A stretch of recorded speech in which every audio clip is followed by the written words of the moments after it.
Good morning, ladies and gentlemen. Welcome to SIS Palembang Family Day webinar series, How to Engage and Support Your Children at Home During the Pandemic on Thursday, 18th of March, 2021 with me, Mr. Edo, as Master Ceremony for our events today. Selamat siang kepada Bapak Ibu sekalian, selamat datang di acara kami SIS Palembang Family Day webinar series, How to Engage and Support Your Children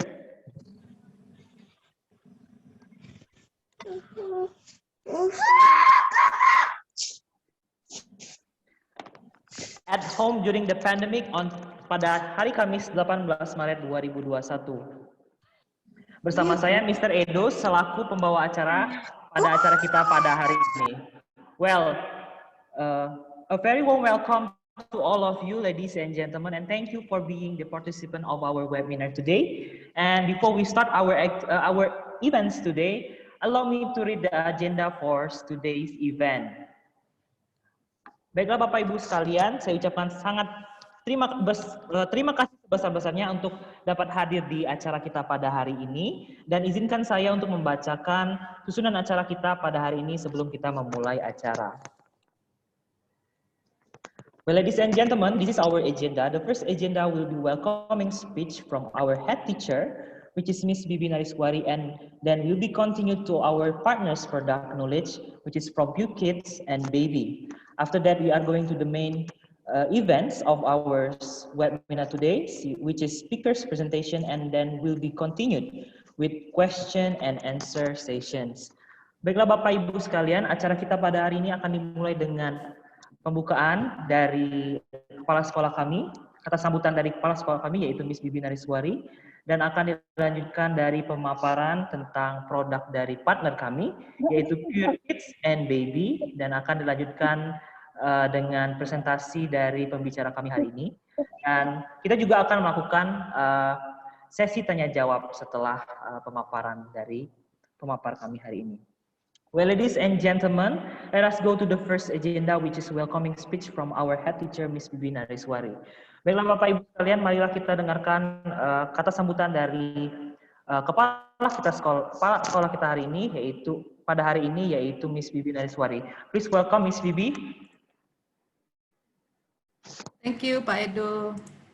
Halo Bapak dan Ibu, selamat siang.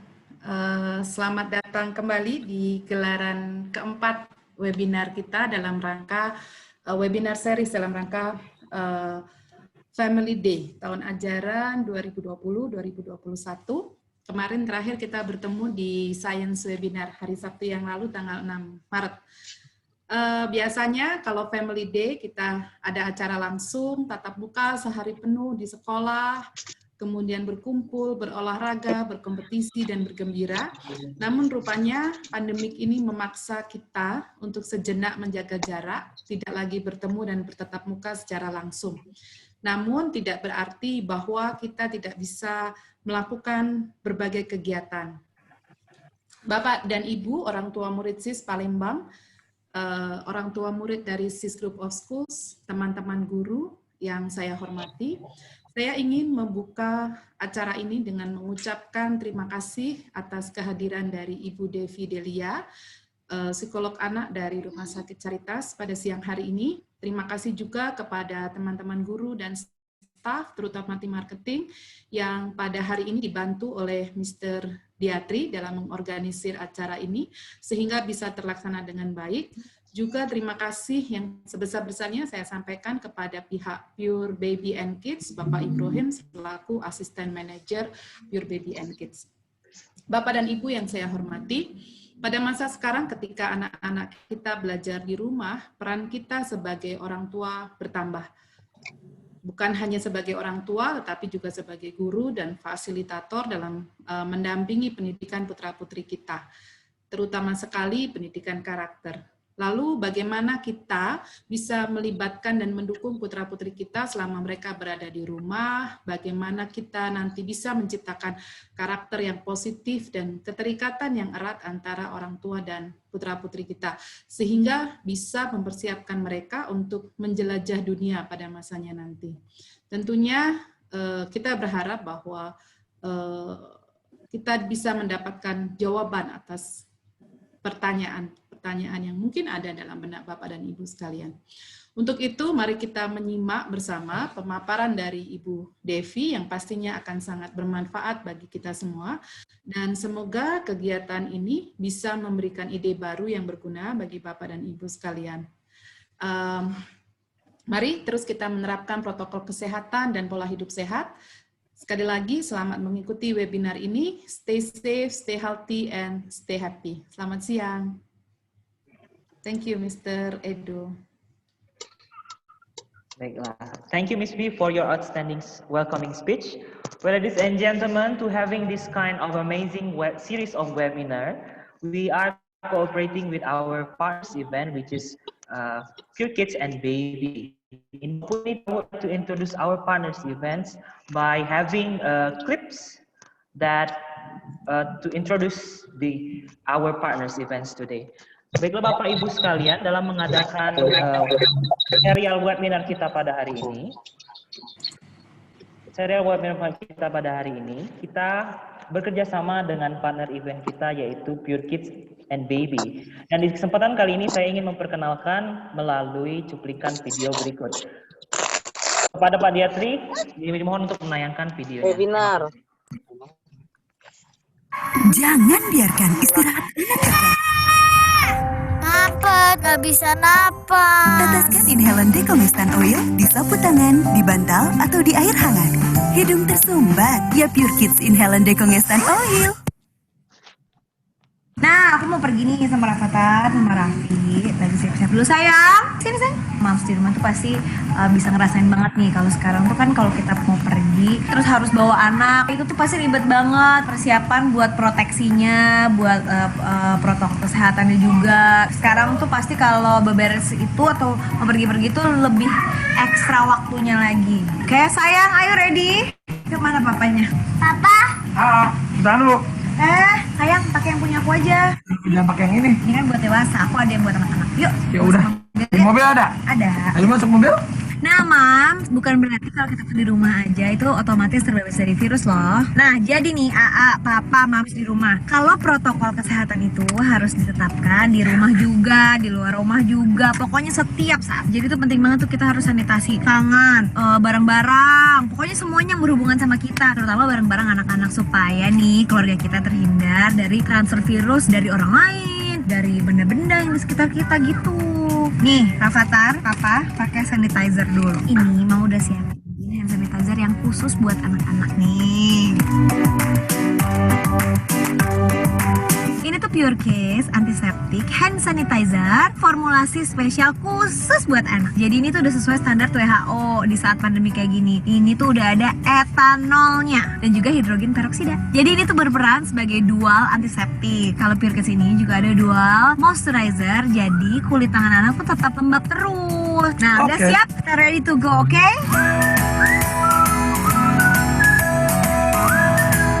Nah, udah sampai di rumah nih. Sebelum masuk aku mau sanitasi dulu lagi nih. Ini ada wipe sanitizer. Jadi sebelum kita bersentuhan sama barang-barang terutama anak-anak, kita sanitasi dulu pakai ini nih Pure Kids wipe sanitizer supaya kuman dan virusnya pergi nih. Oke, sekarang boleh pegang. Boleh pegang. Iya. Sini sih. Sebelum ngapa-ngapain, pakai hand sanitizer dulu dong. Komen mah, AA udah pakai berkali-kali, tangan AA tetap lembut mah. Coba wanginya apa? Strawberry. Namanya juga AA suka, gak seket. Nah, jadi buat anak kita pakai yang pasti-pasti aja nih, Mam. Pure Kids Sanitizer itu diproduksi di perusahaan farmasi. Jadi, standar produksinya lebih terjamin. Kalau kita baca nih produsennya itu perusahaan farmasi dan khusus anak. Jadi kalau aku pribadi ngerasanya lebih aman. Yang pasti ya pasti Pure Kids Hand Sanitizer dan Wipe Sanitizer. Pure Kids perlindungan spesial untuk anak. Kasih mah.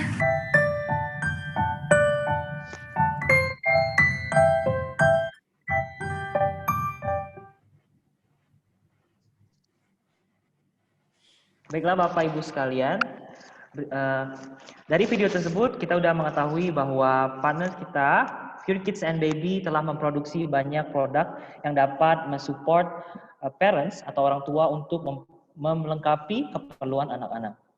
Well, ladies and gentlemen, in this opportunity, I would like to welcome the representative of our partners events, which is Pure Kids and Baby, to have a presentation on their products knowledge. Baiklah Bapak Ibu sekalian, di kesempatan kali ini saya akan memanggil salah satu perwakilan dari Pure Kids Baby untuk melakukan presentasi mengenai produk mereka. Please welcome Mr. Rian. Kepada Bapak Rian, waktu dan tempat kami persilahkan. Halo. Halo Pak. Selamat siang. Oke, Selamat terima kasih atas kesempatannya pada hari ini. Sebelumnya saya mau memperkenalkan diri dulu, mohon izin. Nama saya Ryan Octodion, saya mewakili dari Pure Kids Indonesia, Pure Corporate Indonesia. Sehubungan Pak Ibro sedang ada halangan dadakan, saya selaku brand eksekutif dari divisi Medicated Pure Kids Indonesia mewakili beliau. Oke, tanpa memboroskan waktu, kita efisienkan, saya akan mulai untuk presentasinya.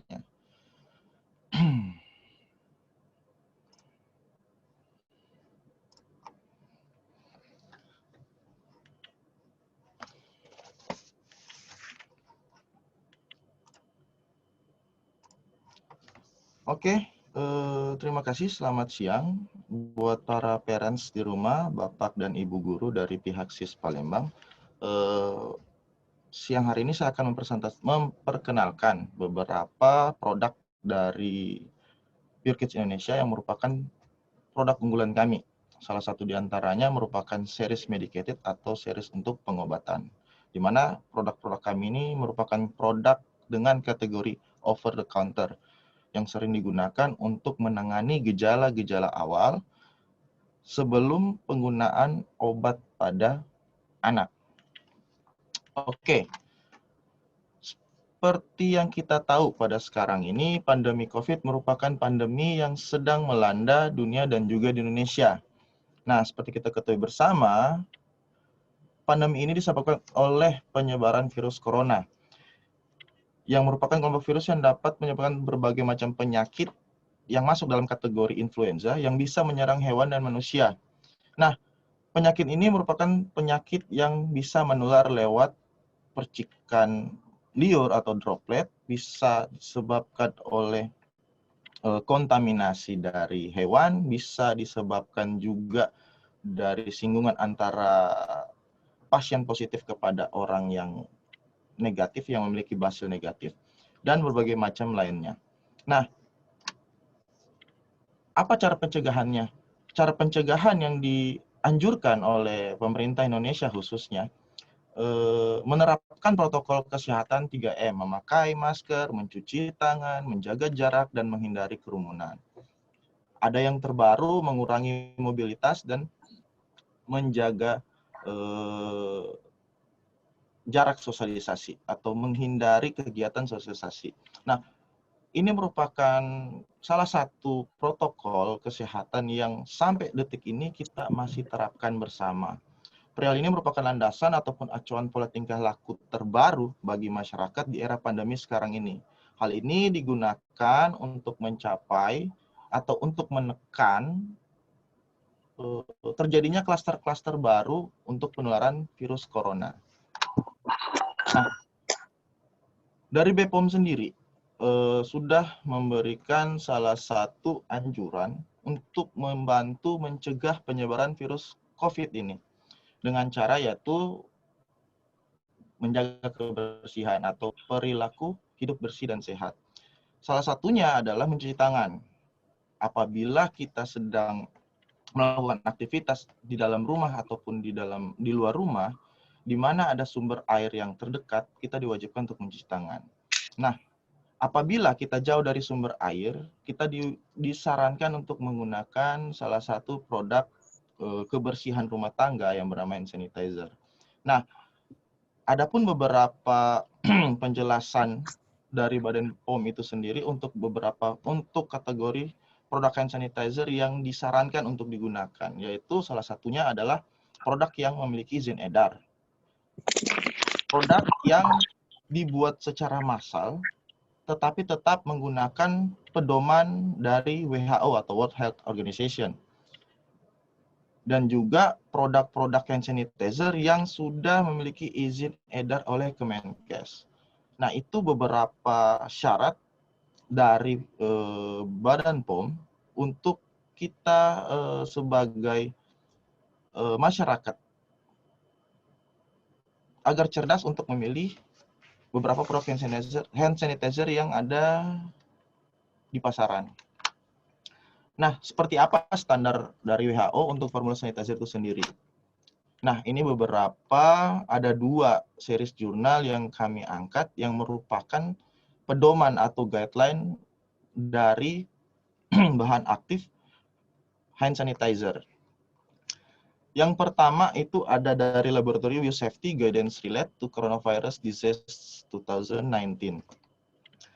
Penggunaan hand sanitizer yang ampuh atau yang dikatakan sebagai tolak ukur untuk menghambat penyebaran atau penularan virus corona itu harus menggunakan bahan etanol dan hidrogen peroksida, di mana kandungan ini sudah diteliti sebelumnya dan memenuhi syarat untuk sebagai antivirus ataupun antimikroorganisme lainnya. Nah, ada yang series jurnal kedua adalah Guide to Local Production atau yang kita sebut dengan pemilihan bahan baku. Beberapa bahan diantaranya itu adalah etanol 96%, ada hidrogen peroksida 3%, ada gliserol 98% dan air steril. Penggunaan disinfektan yang sesuai untuk membunuh atau untuk menghambat pertumbuhan virus corona COVID-19 ini harus memenuhi syarat pemilihan bahan baku yang sudah sesuai standar WHO. Selain daripada itu, sangat tidak dianjurkan penggunaannya bagi manusia. Nah, apa sih itu Pure Kids Antiseptic? Pure Kids merupakan antiseptik yang dapat digunakan oleh anak-anak hingga orang dewasa. Dengan formulasi standar guideline WHO, kita membuat beberapa inovasi, salah satunya adalah bentuk liquid cair yang merupakan antiseptik hand sanitizer dan Pure Kids Antiseptic Web Sanitizer yang merupakan tisu basah. Mungkin di pasaran ada beberapa tipe tisu basah, tetapi untuk Pure Kids Antiseptic Web Sanitizer itu sendiri memiliki beberapa kelebihan atau mungkin bisa dikatakan inovator dari beberapa jenis tisu basah yang ada di pasaran. Penggunaannya, seperti pada umumnya, untuk Pure Kids Antiseptic Hand Sanitizer dituangin di tangan untuk membersihkan permukaan telapak tangan dan sekitar punggung tangan dari kontaminasi bakteri dan virus. Dan untuk Pure Kids Antiseptic Web Sanitizer dapat digunakan untuk membersihkan benda-benda yang dipegang oleh si kecil dari kontaminasi bakteri dan virus. Ketika terkena pada kulit tangan anak, tidak perlu khawatir dikarenakan formulasi atau bahan penyusun dari Pure Kids Antiseptic Web Sanitizer itu sendiri aman. Karena formulasinya tadi sudah sesuai dengan pedoman WHO. Nah, benefit apa sih dari komposisi yang dikandung oleh Pure Kids Antiseptic? Yang pertama, kita mengandung etanol dan hidrogen peroksida, di mana sesuai guideline WHO memenuhi syarat untuk sanitasi atau higienitas, produk higienitas untuk anak, di mana keduanya merupakan kandungan zat aktif yang bisa membunuh dan membasmi pertumbuhan bakteri dan virus. Terus yang kedua ada gliserin dan aloe vera. Kedua bahan ini merupakan pelembut dan juga penjaga kelembapan pada permukaan tangan anak, dan sehingga ketika itu diaplikasikan pada permukaan telapak tangan anak tidak menyebabkan permukaan telapak tangan anak itu menjadi kering atau terkelupas. Nah, inilah yang membuat produk kami berbeda dengan beberapa produk yang ada di pasaran lainnya, sehingga produk kami sangat dianjurkan untuk dipergunakan kepada anak-anak, baik itu balita ataupun remaja ataupun dewasa. Sangat cocok. Kenapa? Karena pada kandungan yang terkandung di produk kami mempunyai dual antibakteri atau dual potensi dari etanol dan hidrogen peroksida, dan juga dual moisturizer atau double moisturizer, yaitu glycerin dan aloe vera, sehingga menjaga kebersihan anak dan juga menjaga kelembutan telapak tangan anak, sehingga tidak menyebabkan iritasi ataupun kulit terkelupas. Nah, adapun unique point dari produk kami, yaitu yang pertama adalah pelopor antiseptik khusus untuk anak, di mana komposisi produk kami sudah disesuaikan dengan pedoman WHO dan juga disesuaikan dengan kondisi tangan anak. Yang kedua ada double action atau dual potensi pembunuh kuman. Yang ketiga, rekomendasi WHO. Yang keempat, double moisturizer, glycerin dan aloe vera, sehingga tangan tetap terasa nyaman dan aman untuk kulit sensitif. Ada aroma yang menyenangkan, lemon, grape, dan strawberry. Aroma yang disukai anak dan cepat kering, tidak menyebabkan tangan anak seperti berlumut. Oke, sekian dari saya. Saya ucapkan terima kasih atas kesempatannya. Saya kembalikan kepada Mr. Edo. Terima kasih.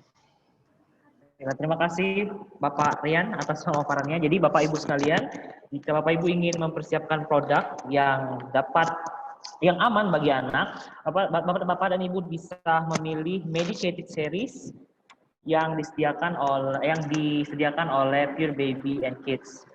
Baiklah Bapak dan Ibu sekalian, let us go to the next agenda, which is the main events for our today's webinars, which is the presentations of the speakers.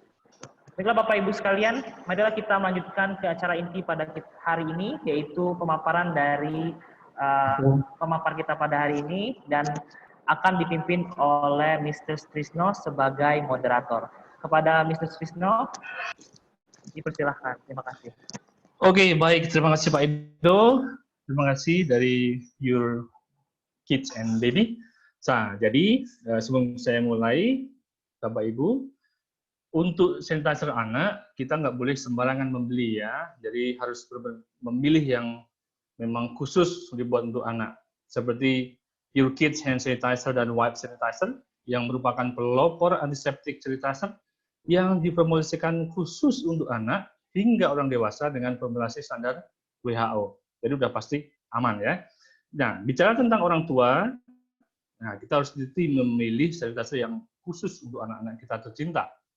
Your Kids Hand Sanitizer dan Wipe Sanitizer ini memiliki dual antiseptik yang dapat membunuh virus, bakteri, dan kuman karena mengandung etanol dan hidrogen peroksida. Dan memiliki double moisturizer membuat kulit tetap nyaman dengan glycerin dan aloe vera-nya. Your Kids Hand Sanitizer dan Wipe Sanitizer juga dapat digunakan untuk kulit yang sensitif. Untuk jenis sanitizer, Pure Kids Antiseptic Hand Sanitizer terdiri dari 50 ml dan 900 ml dalam bentuk cair dengan dua varian aroma, yaitu lemon dan strawberry. Bisa digunakan untuk membersihkan tangan dari virus, bakteri, dan kuman. Sedangkan Pure Kids Antiseptic Wipe Sanitizer ada 20 lembar dan 60 lembar memiliki dua varian aroma, yaitu lemon dan grape. Digunakan untuk membersihkan benda-benda yang akan dipegang si kecil dan sehingga akan terhindar dari virus, bakteri, dan kuman. Apalagi nanti kalau seandainya setelah sudah dibuka, maka ini sangat penting sekali. Nah, aman juga jika terkena kulit karena formulasinya sama dengan antiseptik hand sanitizer yang lembut dan aman untuk si kecil. Jadi itu tadi dari Pure Kids and Baby. Baiklah Bapak Ibu, peserta webinar semuanya, untuk menyingkat waktu, izinkan saya dalam kesempatan siang hari ini, saya sebagai moderator, saya akan memperkenalkan pembicara kita pada kesempatan kali siang hari ini.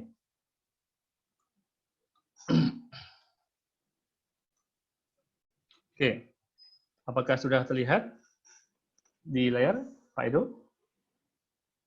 Sudah Pak, sudah Pak. Oke, nah, sekali lagi selamat datang kepada Bapak Ibu dalam acara webinar series kami dengan judul How to Engage and Support Your Children at Home During Pandemic. Sorry. Tidak butuh ilmu, kalian telah pintar. Ya, pada siang hari ini yang akan menjadi pembicara kita adalah beliau Ibu Devi Delia.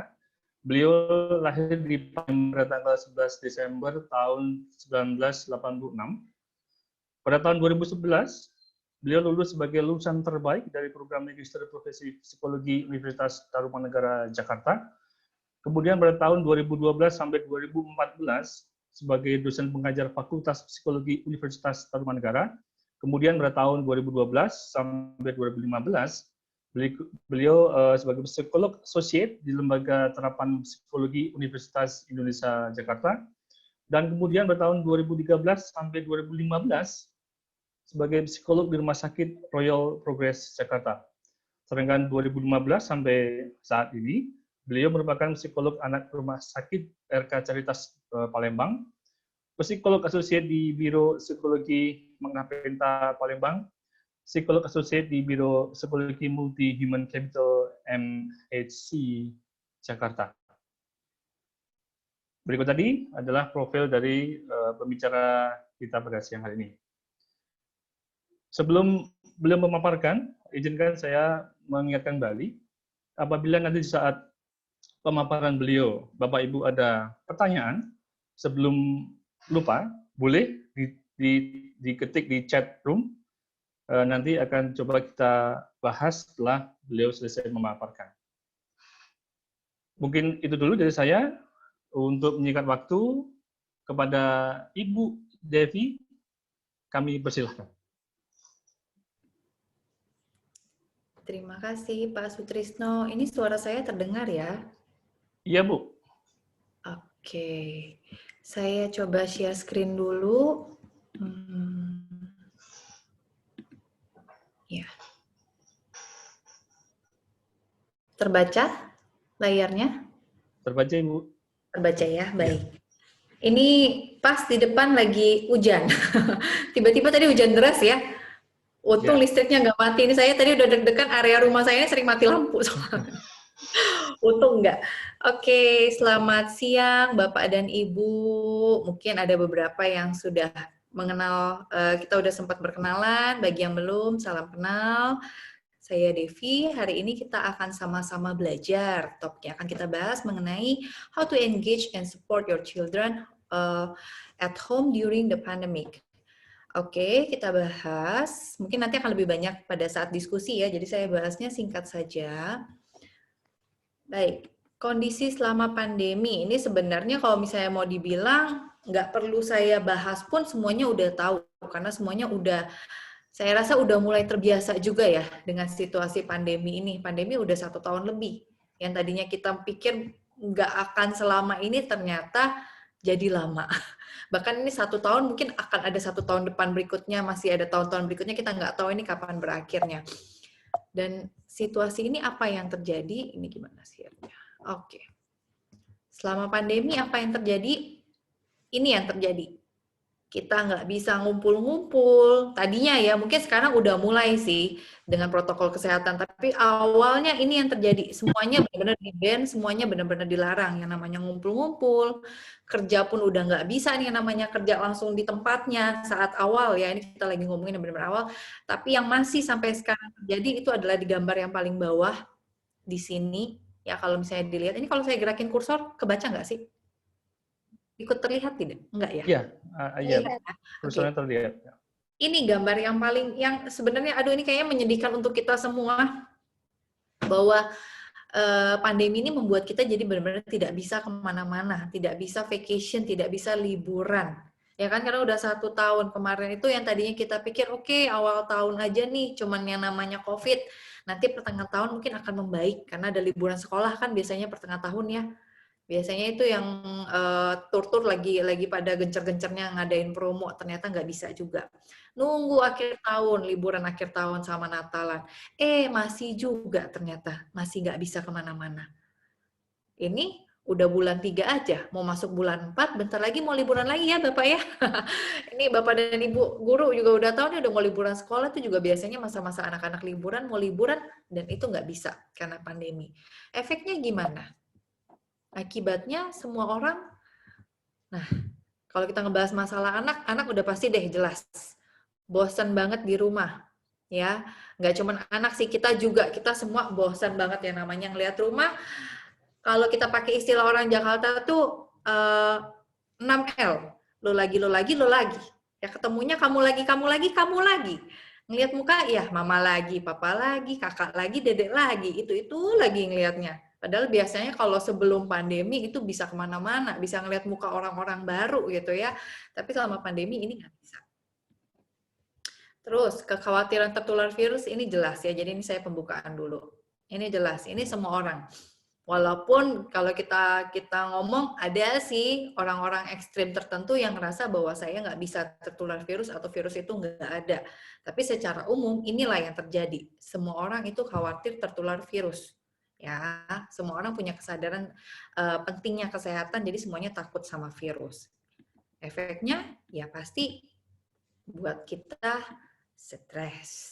Siapa yang nggak stres? Saya juga stres awalnya ya, semuanya stres. Sempat kalau yang stresnya sampai ke psikosomatis, ke badan tuh rasanya gatel-gatel. Atau kalau kayak sekarang, masih sih ya, mungkin kayak saya atau mungkin Bapak Ibu juga ngerasa, kalau agak batuk sedikit aja, apa saya kena COVID ya? Jadi langsung ada kekhawatiran seperti itu. Atau misalnya ada ngerasa badan nggak enak tuh langsung sibuk ngukur temperatur. Ini saya kena COVID apa enggak ya? Tadi saya ngapain ya? Saya ada buka masker nggak ya tadi ya? Apa saya ada pegang yang kotor ya? Jadi udah parno sendiri.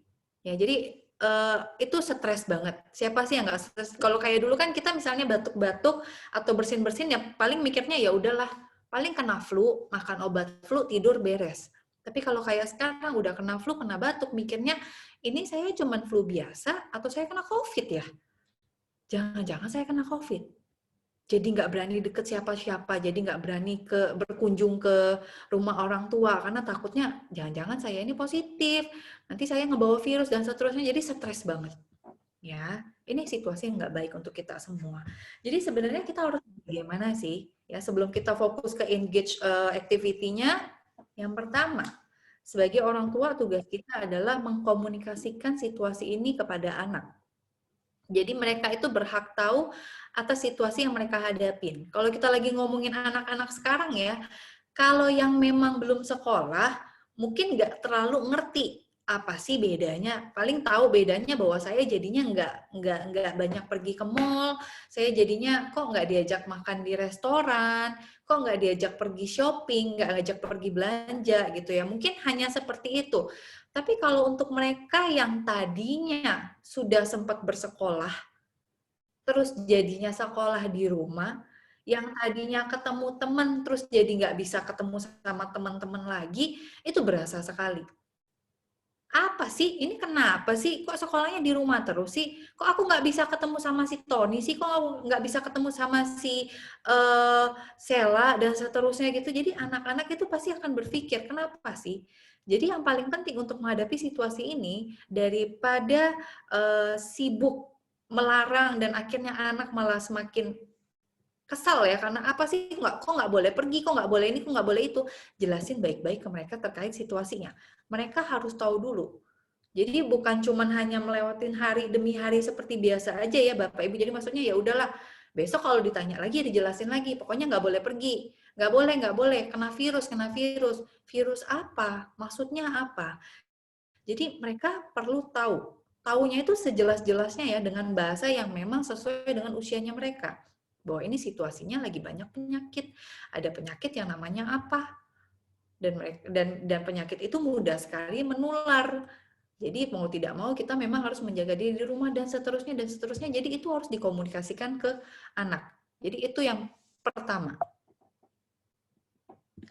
Lalu, Kalau sebelumnya, kalau pada saat sebelumnya dalam situasi sekolah, kita kan terbiasa ya, udah tahu anak-anak tuh udah tahu pagi bangun, harus pergi ke sekolah, pulang sekolah ya dijemput, terus mungkin entah pulang, makan siang, nggak berapa lama tidur siang, nanti entah mungkin pergi harus kursus, dan seterusnya, itu jelas situasi sebelum pandemi itu.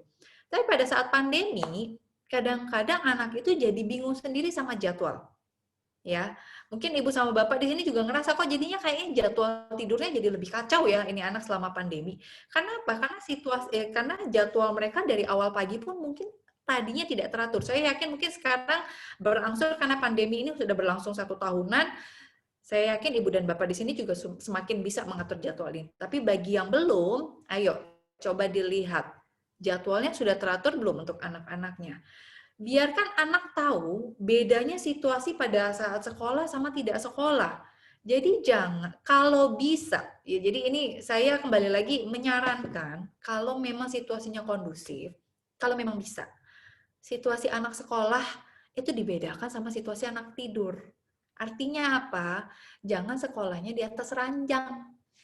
Jangan tempat duduknya di atas ranjang, di atas bed gitu. Jadi mereka jadi cuman taunya kalau sekolah laptopnya nyala, komputernya nyala, handphonenya nyala. Tapi begitu sudah sekolahnya selesai, mungkin handphonenya dimatiin ya, laptop dimatiin terus udah tinggal berbaring. Tapi itu situasi tidak terlalu berbeda untuk mereka.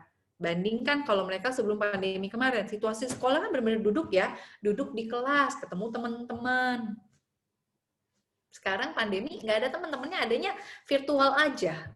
Mereka ngeliatnya ya udah saya duduknya ini aja. Tapi kalau bisa buat situasi yang berbeda.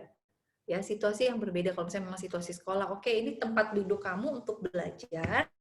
Selesai sekolah, silahkan. Kalau misalnya mau baringan di kamar, ya monggo, silahkan. Jadi buat situasi yang berbeda dan buat jadwal yang menetap. Ini nggak cuma untuk anak ya, tapi silahkan untuk ibu dan bapak juga. Jadi usahakan memang ada jadwal yang menetap. Supaya apa? Supaya memang kita bisa bertahan di situasi pandemi ini. Ya, jadi oke, ada jadwalnya. Kalau misalnya sebelumnya bangun pagi ibu dan bapak itu mungkin sebelumnya jam 6.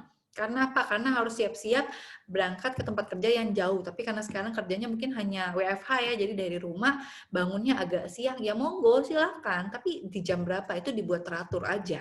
Mungkin jam 8. Habis bangun tidur ngapain? Olahraga pagi, lalu sarapan, dan seterusnya. Jadi ada jadwal yang teratur untuk semuanya dan menetap. Ya, jadi semuanya bisa bertahan untuk situasi ini. Lalu, support each other in family. Ini saya gambarnya sih maksudnya supportnya bantu bersih-bersih, tapi bukan hanya secara fisik ya. Artinya support di sini adalah support. Kita tahu bahwa ini bukan situasi yang mudah untuk kita semua. Kita akui, ada yang nggak mengaku bahwa ini situasi yang sulit. Ini situasi yang sulit untuk kita semua. Ya, percayalah, dan bukan cuma kita orang dewasa yang kesulitan, itu anak-anak juga kesulitan. Ya, nah di sini saya harap ibu dan bapak di sini bisa saling membantu dalam artian apa? Kita tahu bahwa ini situasinya sama-sama susah. Sama-sama anak itu harus di sekolah, yang tadinya kita bisa kasih ke sekolah aja nih, pokoknya jam segini saya antar, beres, urusan sekolah beres. Kalau kayak sekarang kan sekolah dari rumah itu nggak bisa lepas begitu aja. Apalagi kalau kita lagi ngomongin anak-anak yang usianya lebih muda. Mungkin kita harus bimbing dulu, ini harus udah join kelas atau belum? Udah pindah ke kelas berikutnya atau belum? Belum lagi nanti kalau ada les tambahan, join kelas lagi atau belum? Kita harus terus membantu, membimbing. Nggak bisa cuma modal nganter doang. Dan itu kan nambah kerjaan untuk kita orang tua. Ya, pasti buat stres lagi. Nah, ini harus ada support satu sama lain. Jadi kalau bisa saling backup istri sama suami. Oke, kalau misalnya pas istrinya lagi sibuk, ya suaminya yang ngebantuin. Kalau suaminya lagi sibuk, istrinya yang ngebantuin. Jadi ada backup di sana. Lalu yang berikutnya apa? Kita tahu karena kembali lagi, ini situasi yang sulit. Artinya, secara emosi kita pun pasti akan ikut berpengaruh. Ayo, di sini semuanya, termasuk saya. Mungkin di sini Ibu dan Bapak juga, saya berharap tidak semua yang terjadi pada Anda. Tapi situasi ini akan membuat emosi kita ikut terguncang dan jadi lebih sensitif. Sama-sama jadi lebih mudah marah. Iya Pak, iya. Ya jadi nggak cuman bapak, nggak cuman ibu, anaknya juga. Kok anak saya kayaknya selama pandemi itu ya cengeng banget. Kayaknya dulu nggak gitu deh. Tapi kok kayaknya sekarang ampun deh, lebih cranky, lebih nggak bisa diomongin, sedikit-sedikit ngambekan. Iya karena apa? Balik lagi kalau ke slide yang sebelumnya tadi. Efek stres ibu dan bapak. Anaknya bosen di rumah, jadinya emosinya akan lebih mudah terguncang, lebih sensitif pastinya. Nah makanya kita harus saling support, saling bantu, dan kita harus saling memahami. Memahaminya juga termasuk apa? Kita tahu, oke, anak-anak ini lebih sensitif. Karena dia lebih sensitif, artinya tuntutan kita terhadap mereka pun kita harus sesuaikan.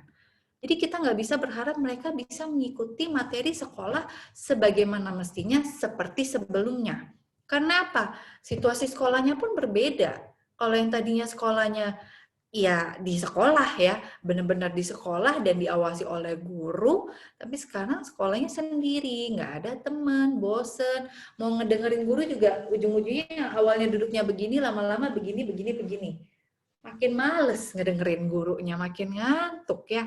Nah, kita harus bisa menerima itu. Ya harus ada toleransinya, karena apa? Ya kita aja bosen loh duduk di depan laptop begini. Mungkin ibu dan bapak juga sambil dengerin saya udah sambil baringan sekarang.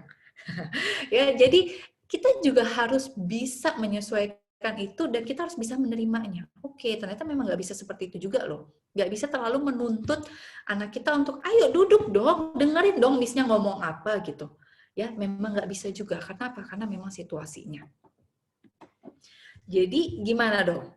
Nah, gimana caranya?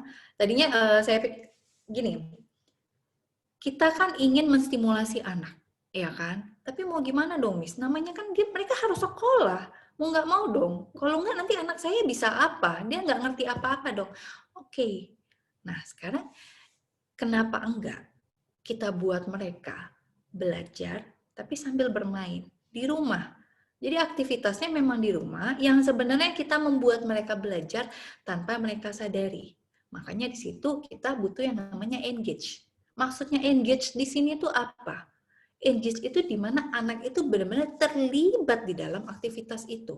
Kita sebutnya benar-benar engage ya namanya ya. Kenapa? Kenapa sih penting harus untuk engage itu? Apa sih pentingnya? Karena dengan engage itulah anak benar-benar bisa mengeluarkan kemampuan dia seoptimal mungkin. Karena keterlibatan dia itu tadi.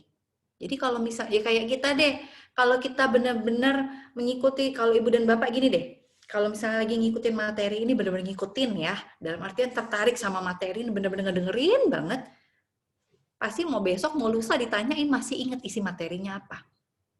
Tapi kalau di sini dengerinnya juga udah setengah hati, udah sambil nguap-nguap ngantuk, sambil tiduran, udah bosen. Nanti malam ditanyain sama suami, tadi ikutin seminar apa? Nggak tahu juga apa ya tadi isinya ya. Nah, kurang lebih itu seperti itu. Engage itu membuat anak itu benar-benar akan lebih in ke kegiatannya dan mereka akan benar-benar mengeluarkan kemampuan mereka seoptimal mungkin. Ada syaratnya kita sebut aktivitas, benar-benar suatu aktivitas, anak bisa dibilang benar-benar engage terhadap suatu aktivitas.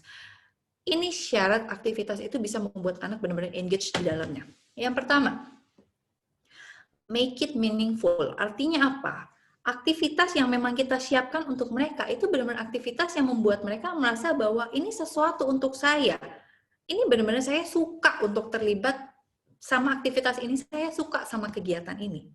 Jadi memang benar-benar bukan cuman kita kasih, terus sebenarnya mereka cuman, oh ya oke lah, oke deh kerjain deh. Walaupun sebenarnya mereka nggak terlalu tertarik. Tapi kita buat ini benar-benar meaningful ya, benar-benar mereka suka sama aktivitas itu. Yang kedua,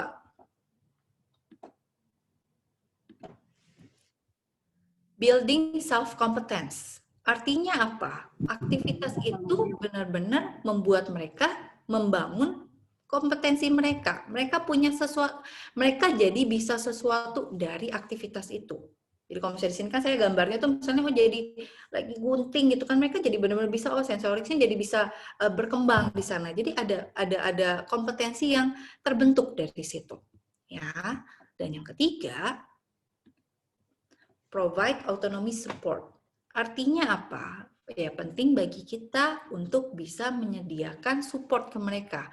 Autonomy support maksudnya apa? Kita benar-benar memberikan kesempatan kepada mereka untuk otonom, untuk bisa sendiri. Kalau misalnya di sini kan saya kasih contoh gambarnya nih, anaknya mau belajar gosok gigi sendiri, ya kita benar-benar mempercayakan itu, oke, kamu bisa. Walaupun memang nggak bersih, tapi ada autonominya di sana, otonom. Ya, jadi mereka merasa dirinya mampu. Tugas kita hanya memberikan support, provide the support, ya. Jadi benar-benar oke, iya bisa kita arahin. Kalaupun memang belum bersih ya kita bantu, kita bimbing. Tapi bukan dengan cara nggak bisa nanti gigi kamu tuh nggak bersih. Sini, mama aja yang sikatin. Sini nggak bisa, kamu tuh kotor nanti sini mama yang bersihin, mama yang pakein dan seterusnya. Jadi itu yang sering terjadi. Aktivitas seperti itu tidak membuat anak-anak engage. Ya, jadi 3 syarat ini harus ada untuk aktivitas yang memang kita mau membuat anak itu benar-benar engage di suatu aktivitas atau suatu kegiatan. Buat anak benar-benar suka, membuat anak menumbuhkan rasa mampu dan juga keyakinan. Jadi kita menyediakan support di sana, oke?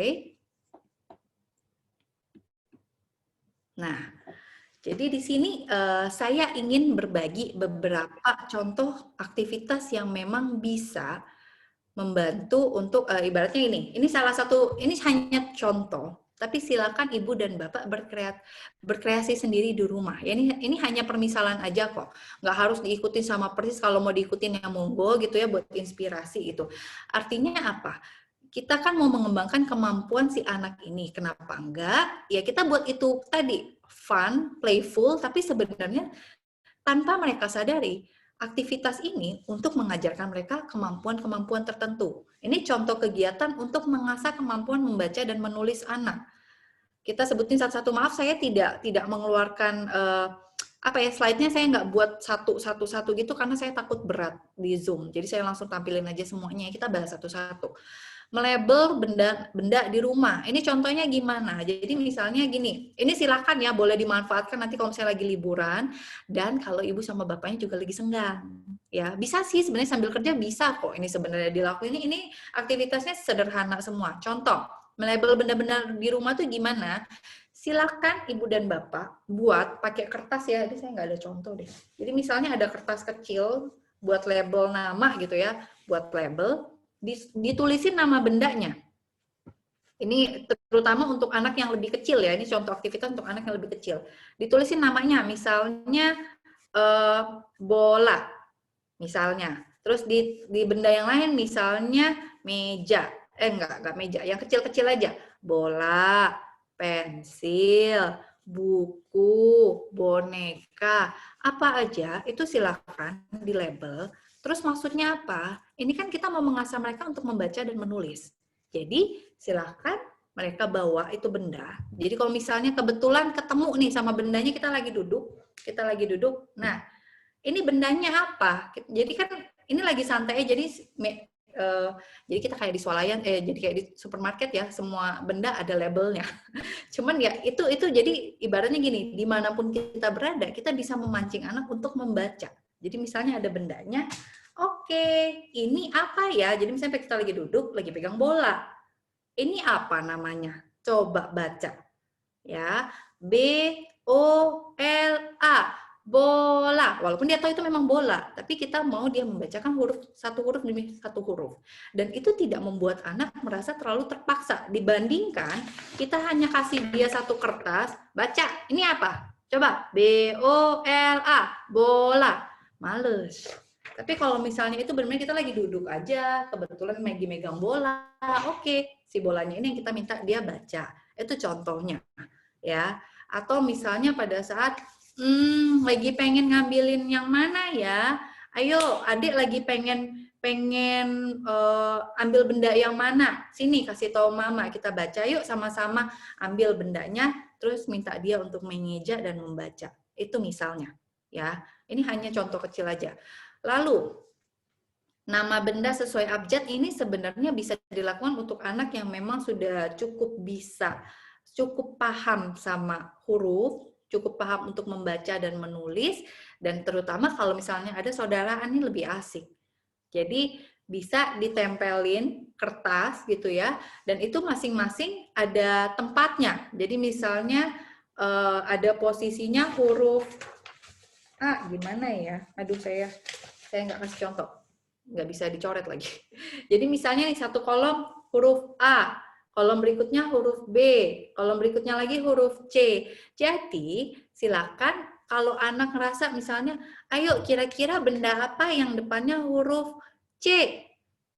Oh, Mama, ini ada coklat. Oke, boleh tulis di sana. Kamu tulis coklat. Terus nanti dia boleh sambil keliling-keliling rumah lagi kepikiran kira-kira huruf depannya yang A apa ya gitu. Misalnya, oh Mama, di kulkas ada apel. Oke, silakan tulis apel. Jadi itu buat sesuatu yang membuat anak merasa bahwa sama-sama si saudaranya, misalnya terutama kalau misalnya anaknya lebih dari satu ya, boleh itu dilakuin. Jadi mereka juga bisa saling memotivasi satu sama lain. Karena misalnya satu ketemu, yang satu juga nggak mau kalah biasanya.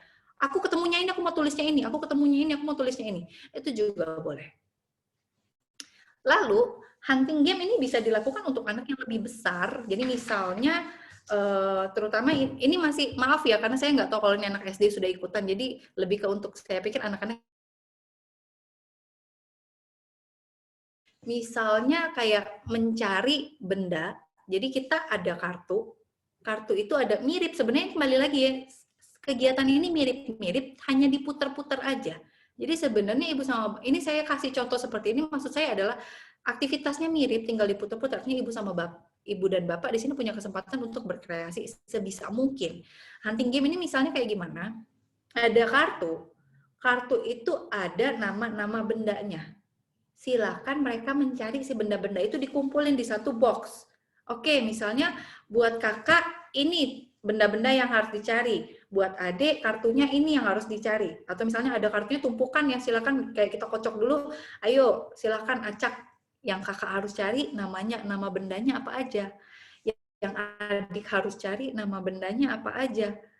Silakan mereka mencari, tapi mereka akan bisa mencari itu kalau mereka sudah bisa baca. Dia kan akan berusaha membaca. Ini apa ya? Oh, ini baju biru. Oke, mau cari baju biru. Gitu. Ya, jadi sambil diasah seperti itu. What am I? Ini bisa dilakukan untuk anak yang lebih besar. Dan ini bisa dilakukan dalam bentuk permainan apapun ya, bisa bentuk tulisan dan bisa juga bentuknya untuk ibaratnya kita belajar bahasa di sini. Jadi misalnya gini, apakah aku bentukku bulat? Aku biasanya ada di kendaraan. Apakah aku? Jawabannya adalah roda. Hal seperti itu. Itu misalnya. Ya, jadi ini contoh aktivitas untuk kegiatan membaca dan menulis. Lalu, misalnya kegiatan yang berikutnya. Untuk mengasah kemampuan berhitung misalnya, bisa ngapain? Nah, kalau untuk anak-anak yang lebih kecil, kita kan nggak berharap mereka namanya berhitung itu langsung bisa 1 tambah 2 sama dengan 3. 2 dikurang 1 sama dengan 1, atau 4 ditambah 3 sama dengan 7. Itu memang betul adalah kemampuan matematika. Tapi kan kalau kita lagi mau ngomongin dasar berhitung, adalah mereka tahu yang namanya pengelompokan dulu. Mereka tahu pembedaan dulu, yang besar, yang kecil, itu adalah dasar berhitung. Jadi kalau kita mau ngajarin anak kemampuan berhitung, nggak serta-merta, kita langsung kasih tahu 1, ini ditambahin 2, artinya begini ya, jarinya 1 ditambah 2 sama dengan 3. Itu belum. Dasarnya adalah anak ini harus tahu dulu, bisa bandingin, ini kecil, ini besar. Mana yang lebih besar? Ini. Oke. Lagi, ini kecil, ini besar. Mana yang lebih besar? Ini. Mana yang lebih kecil? Yang ini. Kalau mereka sudah tahu itu, mana kecil, mana besar. Oke, dasar perhitungan yang pertama mereka bisa. Yang kedua, kita mengajarkan pengelompokan. Caranya gimana? Ya, dengan permainan-permainan yang ada atau dengan benda-benda yang di rumah yang ada, kita buat mereka untuk mengelompokkan. Kakak, bantu mama masukin di sini dong. Yang warnanya biru taruh di sini. Yang warnanya kuning taruh di sini. Yang bentuknya segitiga taruhnya di sini. Yang bentuknya lingkaran taruhnya di sana. Yang besar di sini, yang kecil di sini. Jadi ada pengelompokan di sana, itu kita kasih ke mereka. ya. Jadi nggak serta-merta bentuknya belajar, tapi sebenarnya ini mengajarkan. Ya, jadi dengan permainan-permainan yang ada di rumah, kita mengarahkan. Jadi misalnya ibu sama bapak lagi sibuk kerja, ya udah kita cuma kasih instruksi aja. Ada banyak misalnya tumpukan mainan kecil dan besar. Minta mereka yang kecil di sini ya, adek, yang besar taruhnya di sini, dimasukin. Ya, 5-10 menit lewat. Seperti itu. Kalau yang cepat, ada yang lebih lama, ya. Lalu menghitung benda-benda. Maksudnya apa? Ya, menghitung benda-benda tuh ibaratnya gini. Kita lagi duduk aja sih, lagi duduk santai, atau misalnya ibu lagi di dapur mungkin, ibu lagi nyuci buah, si kecil lagi kepo mau ikutan gitu kan, aku mau ikutan nyuci, oke. Sambil nyuci, ayo dek, mama tadi beli apelnya berapa banyak ya? Coba, sambil adik nyuci yuk, sambil taruh di sini ya, sambil ngitung sama-sama. 1, 2, 3. Tanpa dia sadari bahwa kita sebenarnya mengajak dia untuk belajar berhitung. Tapi itu sebenarnya aktivitas biasa kan? Hanya tinggal kita arahin aja, tapi itu mengasah kemampuan berhitung anak. Tanpa harus pakai buku, terus nunjukin, yuk sini duduk sama mama sama-sama. Ayo kita hitung ini ada berapa. Itu akan membuat anak benar-benar merasa bahwa ini lagi belajar, males tiba-tiba gitu kan. Nggak mau, males gitu. Tapi kalau misalnya pada saat lagi beraktivitas dan kita memancing dia untuk berhitung tadi, anak nggak akan sadar. Dan itu sebenarnya mengajarkan mereka untuk belajar tanpa mereka sadari. Lalu yang paling gampang ini sebenarnya mainan terkenal dari dulu sampai sekarang, mainan ular tangga. Bisa mau kecil, bisa mau besar, silakan ya. Ular tangga sekarang yang di lantai, yang kitanya yang ikut bergerak juga ada sih. Kalau mau buat sendiri juga monggo boleh gitu ya. Tapi kalau mau ular tangga yang yang biasa aja, yang standar ya bisa juga. Dan ini sebenarnya mengajarkan anak berhitung. Kenapa? Ini kan main sebenarnya. Tapi dengan melempar dadu, terus misalnya, punya adik berapa? 5. Oke, jalannya 5. Ayo hitung, adik jalannya 5. 1, 2, 3, 4, 5. Dan ini sebenarnya nggak cuma mengasah berhitung ya. Motoriknya juga ikut terasa. Karena dia menggerakkan pin dia yang kecil-kecil itu bisa nggak benar-benar ditaruh sesuai dengan kotaknya. Tanpa dia sadari, itu adalah bentuk belajar. Ya. Lalu, aktivitas untuk mengembangkan kreativitas. Ini tips untuk ibu sama bapak. Kalau kayak tadi kayaknya capek juga ya, sedikit-sedikit mau diarahin. Ya udah. Ini aktivitas untuk mengasah kreativitas, satu instruksi untuk waktu yang lama. Jadi kenapa? Ayo adik gambar deh, ini ada kertas nih gambar gitu. Ya, atau misalnya untuk yang lebih kecil dikasih gambar untuk lukisan. Jadi kita print gambarnya yang ini kan seru ya. Jadinya maksudnya buat mereka sesuatu yang wah, tembok ada gambar, misalnya gambar kartun favorit, tokoh favorit tapi belum diwarnain. Diminta untuk mewarnain. Boleh ada cat atau apa yang disiapkan silakan. Itu kan akan menyita waktu. Ya. Membangun kota impian. Maksudnya membangun kota impian kita ajak dia, ini contoh ya, boleh kalau misalnya kalau yang cewek itu biasanya princess-princessan, jadi bukan kota ya, tapi lebih ke istana gitu, castle gitu. Boleh. Dibangunnya apa? Kalau ada pakai Lego-Legoan atau balok-balokan yang monggo. Kalau misalnya mau pakai pasir-pasiran sintetis itu silahkan. Kalau mau pakai Play-Doh juga boleh. Ya, jadi kita kasih ke mereka yang berkreasi sendiri. Syaratnya satu, kalau untuk kreativitas ibu dan bapak, siap nyampah. Siap-siap kotor. Ya, nggak apa-apa, nanti tinggal dibersihin sama-sama. Atau anaknya kan juga diajarin tanggung jawab untuk ayo kita ngebersihin sama-sama. Jadi jangan karena takut kotor, akhirnya aktivitasnya terbatas itu-itu aja. Udah kasih pensil sama kertas aja, tinggal dibuang nanti. Enggak. Ya, nggak apa-apa. Nanti bisa kok. Atau siapkan satu area khusus yang memang memungkinkan mereka untuk melakukan aktivitas itu. Dan terakhir tetap nggak perlu takut sama yang namanya digital, ya. Boleh selama memang screen time-nya appropriate. Ya, dalam artian di sini anak itu kan udah capek melihat layar karena sekolah. Ya jangan jadinya seharian terus dikasih ini aja biar dia diem, biar dia tenang. Ya jangan juga, kasihan matanya ya, dan nggak bagus juga untuk fisiknya karena jadinya nggak gerak. Jadi screen time-nya yang appropriate aja sih, yang sesuai dengan usianya. Lalu kalaupun memang mau dikasih screen time, kasihlah aktivitas yang memang kembali lagi bisa memberikan stimulasi. Contoh permainannya apa? Ini beberapa contoh aja sih. Banyak banget kok, kalau misalnya di googling aja tuh mainan untuk anak-anak dan yang untuk mengajarkan itu sebenarnya banyak banget. Jadi silakan tinggal dicari tahu. Spelling object nih kalau yang saya tahu, jadi permainannya memang ada gitu ya. Jadi misalnya di sini ada gambar hewan panda gitu kan. Terus jadi anak itu harus tahu panda itu artinya depannya itu hurufnya apa, pi. Nanti mereka akan menarik garis. Klop, cocok. Contohnya seperti itu. Pairing game ini termasuk untuk mengasah konsentrasi juga kan. Jadi misalnya kartu dibuka, kartu yang berikutnya dibuka harus cari kartu yang sama yang mana. Standar banget ya, tahu ya. Counting game ya biasalah, kalau mirip kayak tadi tapi ini dibuatnya versi digital dan pasti lebih seru. Mungkin akan ada bunyinya 1, 2, 3, 4 gitu ya. Mungkin ada seperti itu boleh. Coloring ya sekarang juga coloring kan nggak cuma dari di kertas ya, jadi digital lewat tab itu juga ada, handphone juga ada aplikasi untuk coloring. Apalagi kalau misalnya kayak kalau yang anak perempuan tuh ada banget tuh yang menghias-hias baju cewek didandanin kayak gitu-gitu, boleh aja sih, hanya untuk ibaratnya itu kan juga mengasah kreativitas dan mengasah mereka untuk ada tujuan tujuan kegiatannya. Cuma kembali lagi appropriate waktunya ya, jadi nggak seharian dihabiskan waktu untuk dengan si digital tadi. Intinya Ibu dan Bapak ya, ini udah jam, oke, masih ada waktu ya.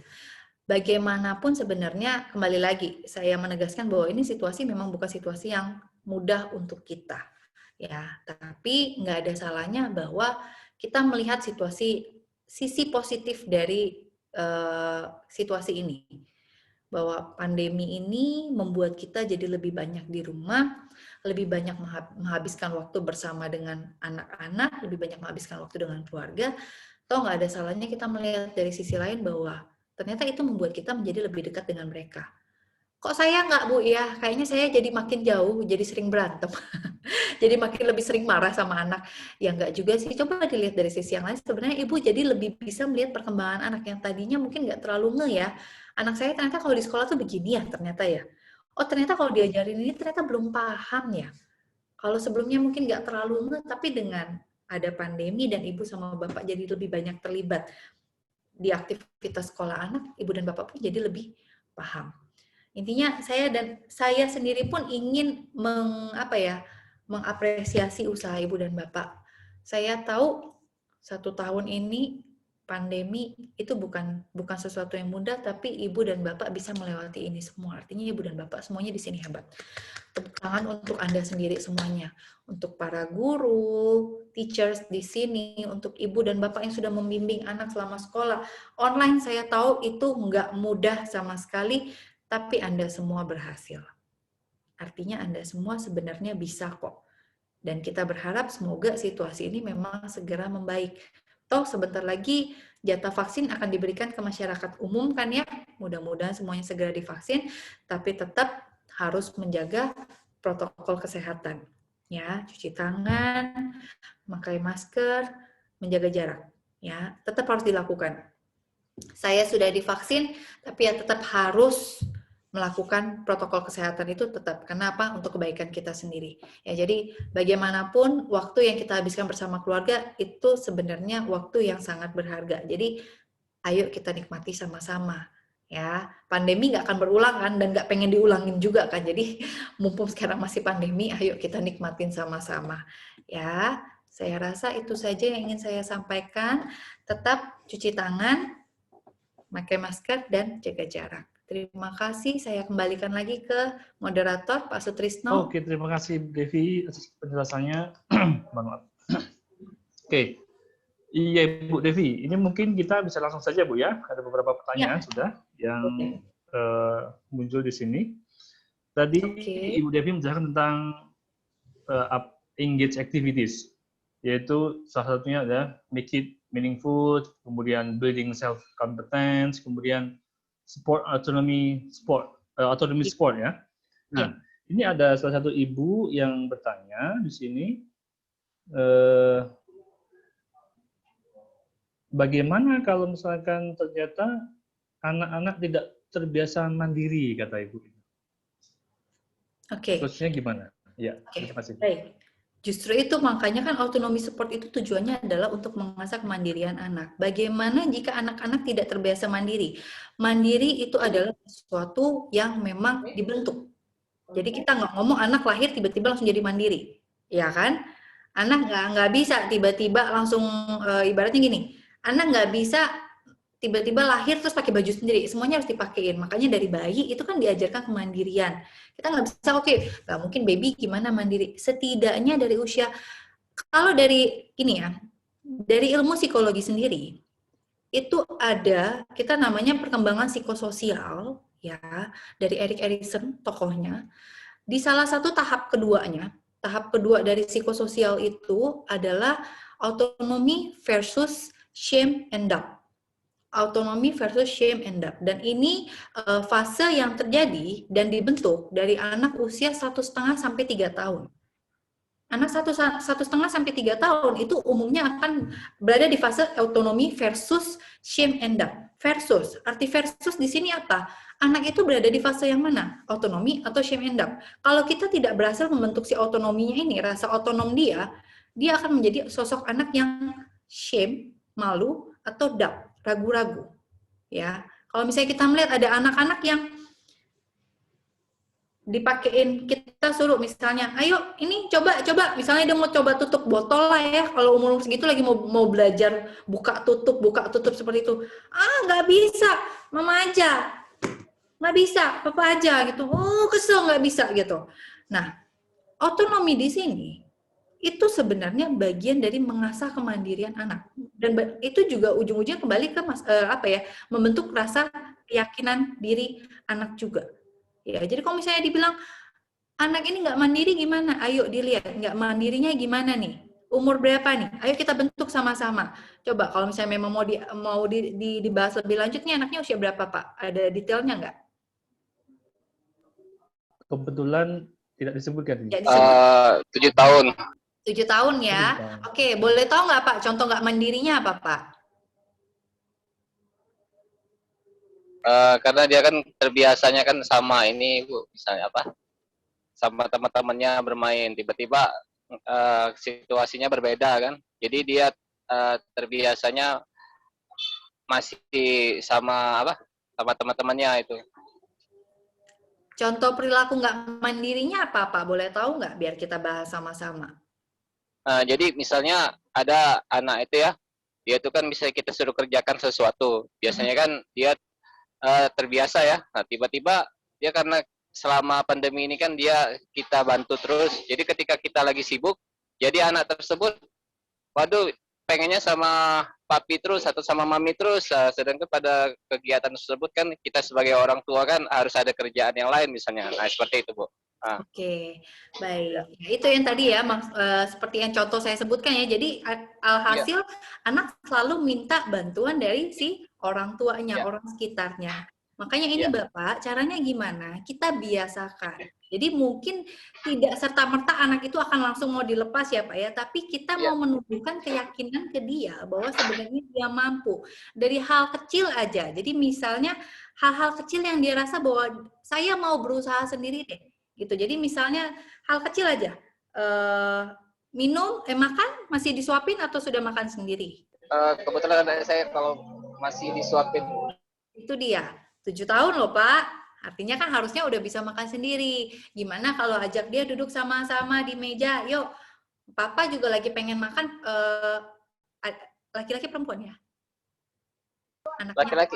Laki-laki, ayo Kak, kita makan sama-sama yuk, selesainya juga sama-sama, coba. Jadi kita kembali lagi Bapak, support autonomi di sini adalah kita memberikan support ke mereka. Jadi kita meyakinkan dia, kakak bisa, ayo sini sama-sama, nggak mau aku mau disuapin aja. Ayolah, gini aja, kalau enggak, Bapak suapin ya, hitung mau berapa. 3 suapan ya, 1, 2, 3, habis itu sisanya kakak makan sendiri. Jadi kita juga harus bisa main tawar-menawar di sana ya, Bapak Dayat ya di sini ya. Nah, jadi kita harus pintar nawar-menawar dengan anak, tapi kembali lagi, tugasnya kita adalah meyakinkan ke mereka, kamu tuh mampu loh, kamu tuh bisa. Jadi memang kita tidak langsung kasih dia tugas-tugas yang sulit. Jadi kalaupun misalnya ada tugas nyusun ya, taruhlah misalnya puzzle gitu, kan dia nggak bisa. Ya kasih dia puzzle, taruhlah dia cuma bisa nyusun yang bagian ujung-ujungnya aja. Dia tahu bahwa ini taruhnya di ujung-ujung. Nggak apa-apa, tapi meyakinkan ke dia bahwa itu kamu bisa. Jadi yang awalnya mungkin dia cuma bisa nyusun 2, besok dia bisa nyusun 4. Terus dia bisa nyusun 6, dan seterusnya. Besok-besok dia mau nyusun sendiri semuanya. Jadi pelan-pelan kita bentuk Bapak sampai dia merasa bahwa oh iya aku bisa, aku mau sendiri gitu. Dicoba ya Pak Hadayat ya. Oke, thank you Pak Dayat. Jadi intinya ini Bu ya, proses ya. Jadi Proses anak biar jadi anak bisa menjadi anak yang tadi otonom tadi ya, jangan sampai jadi yang betul, rasa otonom bahwa saya mampu. Karena kalau enggak dia jadi anak yang ragu atau malu. Iya, betul. Iya Bu, ini masih ada lagi pertanyaan dari salah satu parent juga. Anak saya di rumah usia 5 tahun nih Bu. Sulit sekali untuk bisa bertahan di depan komputer 15 menit saja. Gimana ya caranya membujuknya biar ya bisa lebih tahan lagi gitu di depan komputer. Terima kasih. Baik. Baik, ini anak 5 tahun sulit untuk bisa bertahan depan komputer dalam artian untuk sekolah ya berarti ya. Ibu, ini Bapak ya. Abu nih ya. Bapak kayak ini. Bapak ya, Bapak ya. Abu ya. Oke, jadi artinya ini untuk keperluan sekolah. Gimana caranya? Yang pertama kita lihat dulu, kondisinya kondusif nggak untuk anak? Cukup kondusif nggak untuk dia bisa bertahan di depan komputer itu? Jangan-jangan tempat duduknya nggak nyaman buat dia. Komputernya terlalu jauh jaraknya atau apa? Coba dari situasi dulu yang pertama, kita lihat kondusif atau tidak. Yang kedua, kita lihat dulu kembali lagi yang membuat dia tidak nyaman itu apa.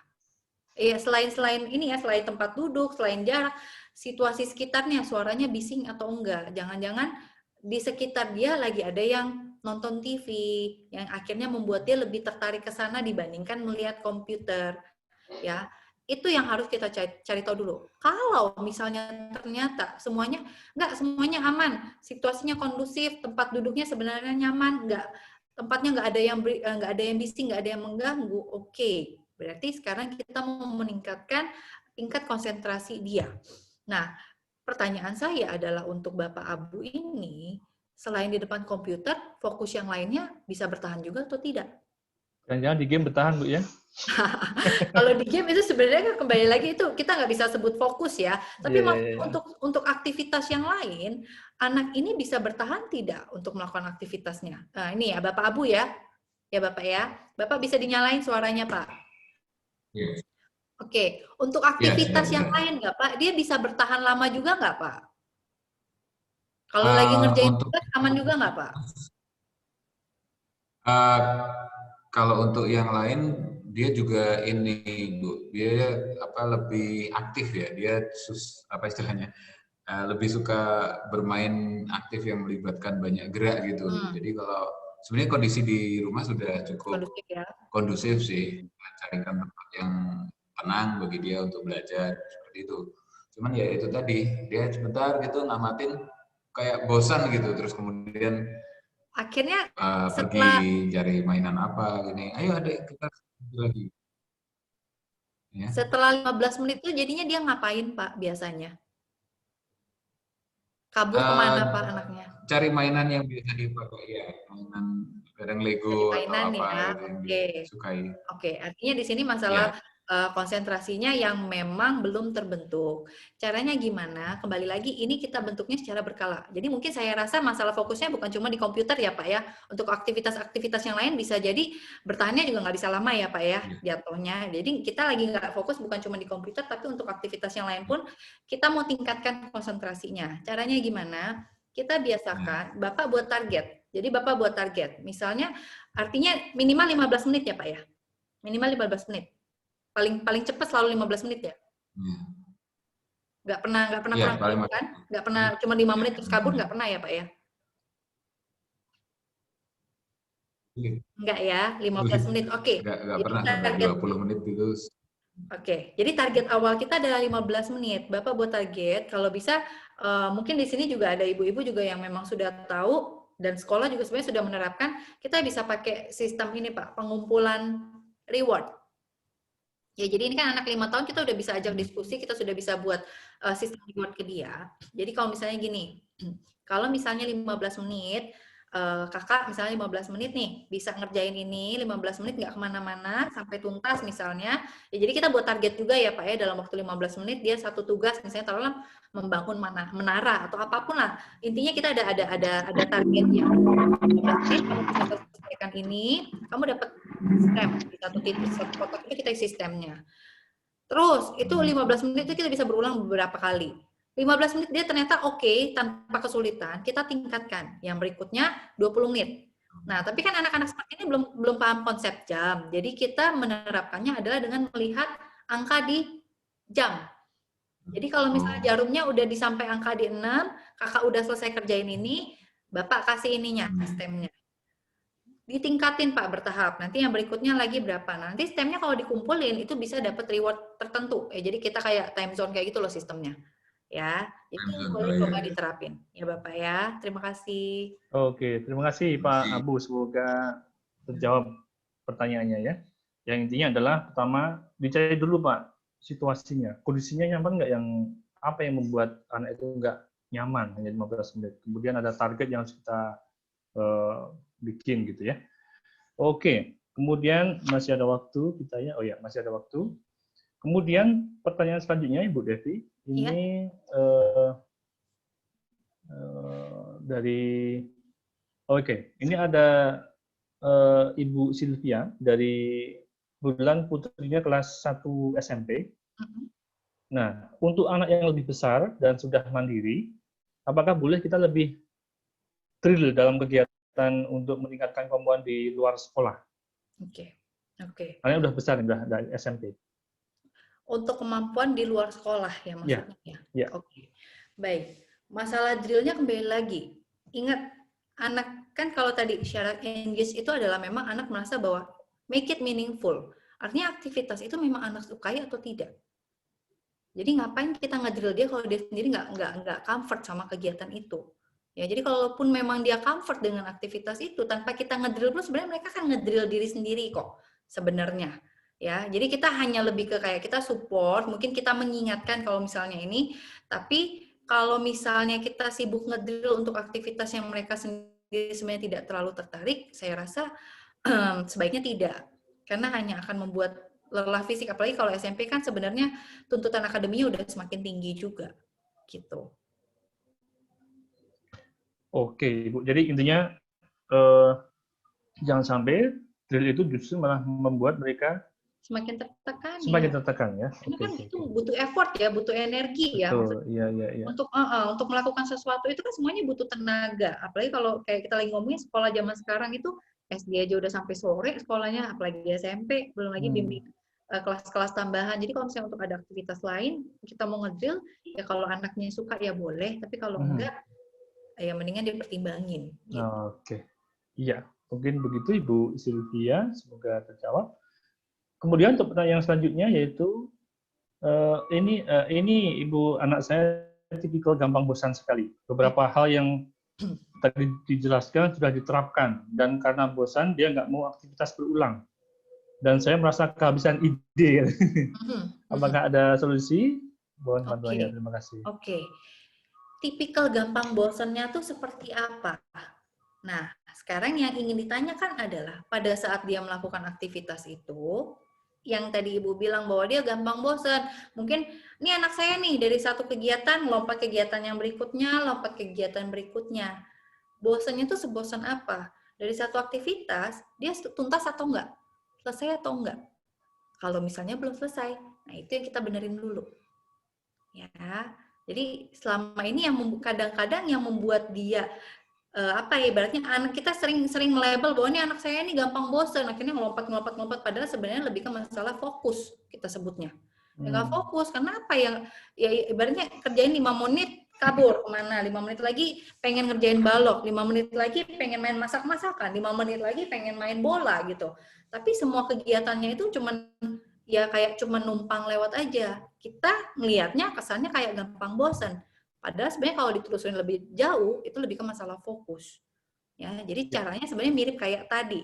Kita perbaikin dulu fokusnya. Biasakan kita kasih tujuan untuk aktivitasnya. Ya, jadi tujuannya kecil-kecil aja. Jadi kita nggak usah langsung minta dia yang apa ya, target tugasnya langsung bangun bentuknya istana gitu, enggak. Kalau misalnya sederhana, anaknya kecil gitu ya coba aja sini bantu mama kumpulin semuanya yang warna biru. Satu tugas itu aja. Bisa nggak? Oke, kalau udah bisa, berikutnya kita kumpulin 2 warna. Warna biru sama warna merah. Gitu. Dan seterusnya. Jadi makin lama targetnya ditambahin. Kalau dia udah bisa ngelakuin itu, harusnya sih nggak akan semudah bosan itu sih harusnya. Karena dia akhirnya jadinya punya tujuan. Gitu. Jadi kita bantu. Oke, terima kasih Bu Devi. Ya. Semoga menjawab pertanyaan dari Bu Yesi tadi ya Bu ya. Oke, sambil menunggu pertanyaan yang muncul Bu Devi, saya punya pertanyaan sebenarnya. Boleh Pak, monggo. Jadi menyambung apa yang disampaikan oleh kepala sekolah kami tadi bahwa tentang karakter sebenarnya Bu ya.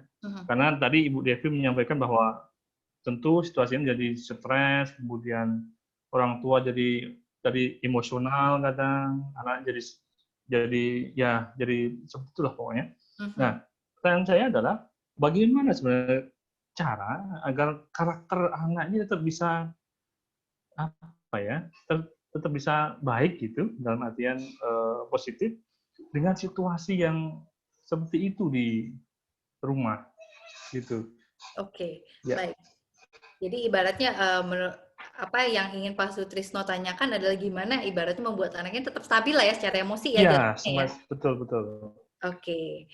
Yang pertama itu pasti Bapak harus ada keseimbangan dalam kegiatan yang kita lakukan. Jadi sebenarnya paling penting untuk membantu emosi itu lebih stabil itu nggak jauh-jauh dari yang namanya olahraga, exercise, physical activity. Ya, jadi kalau untuk anak kita nggak sebutnya olahraga tapi lebih ke physical activity ya. Jadi itu yang memang perlu dilakukan untuk anak. Jadi itu yang akan membantu mereka, ibaratnya gini, emosi-emosi yang tidak baik di dalam diri mereka akan lebih tersalurkan, keluar energinya lewat physical activity itu. Jadi itu yang biasanya akan membuat emosi lebih stabil biasanya. Jadi kalau bisa memang ada balancing activity-nya. Makanya anak kalau bisa di rumah, tapi sesekali diajak keluar-keluar sekitaran rumah ya bolehlah. Aktivitas yang memacu membutuhkan aktivitas fisik itu kalau misalnya kayak sekarang kan lagi ngetren itu tanam tanaman ya Pak ya, ngajakin anak bantu siramin tanaman itu kan juga termasuk olahraga, nyangkul tanah itu kan juga termasuk loh, kan ada aktivitas fisik, mereka akan fun di sana, energinya akan terkeluar. Jadi maksudnya tadinya energi negatifnya akan lebih tersalurkan dengan baik. Sebenarnya seperti itu sih Pak.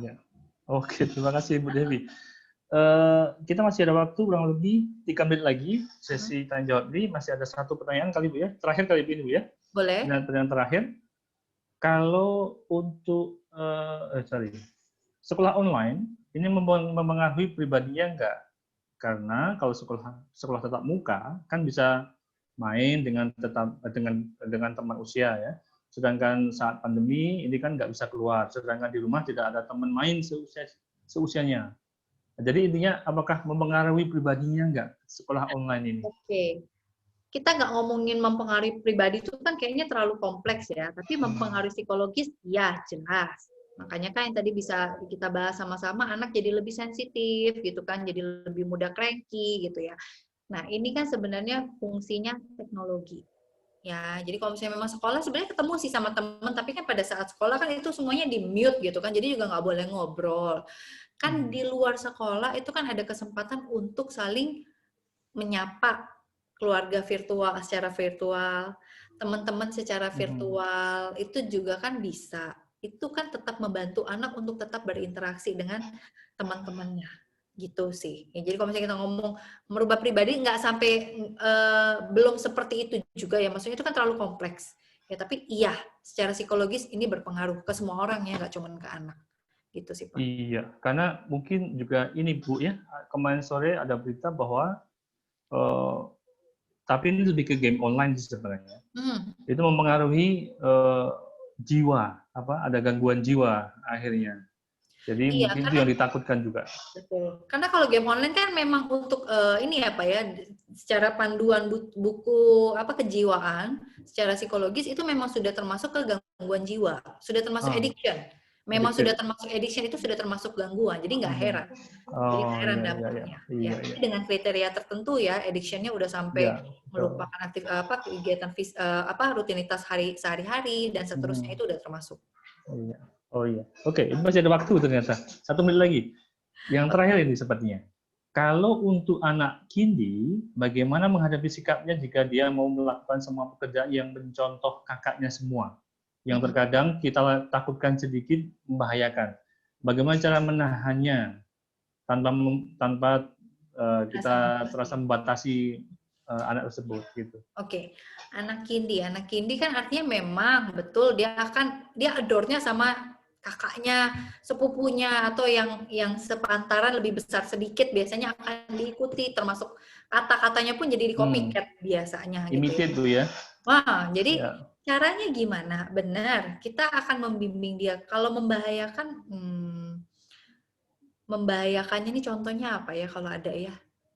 Ada yang si Ibu Silvinya mau bersuara nggak ya? Tapi kalau nggak ya sudahlah. Jadi gini, intinya gini, tugas kita adalah tetap membimbing.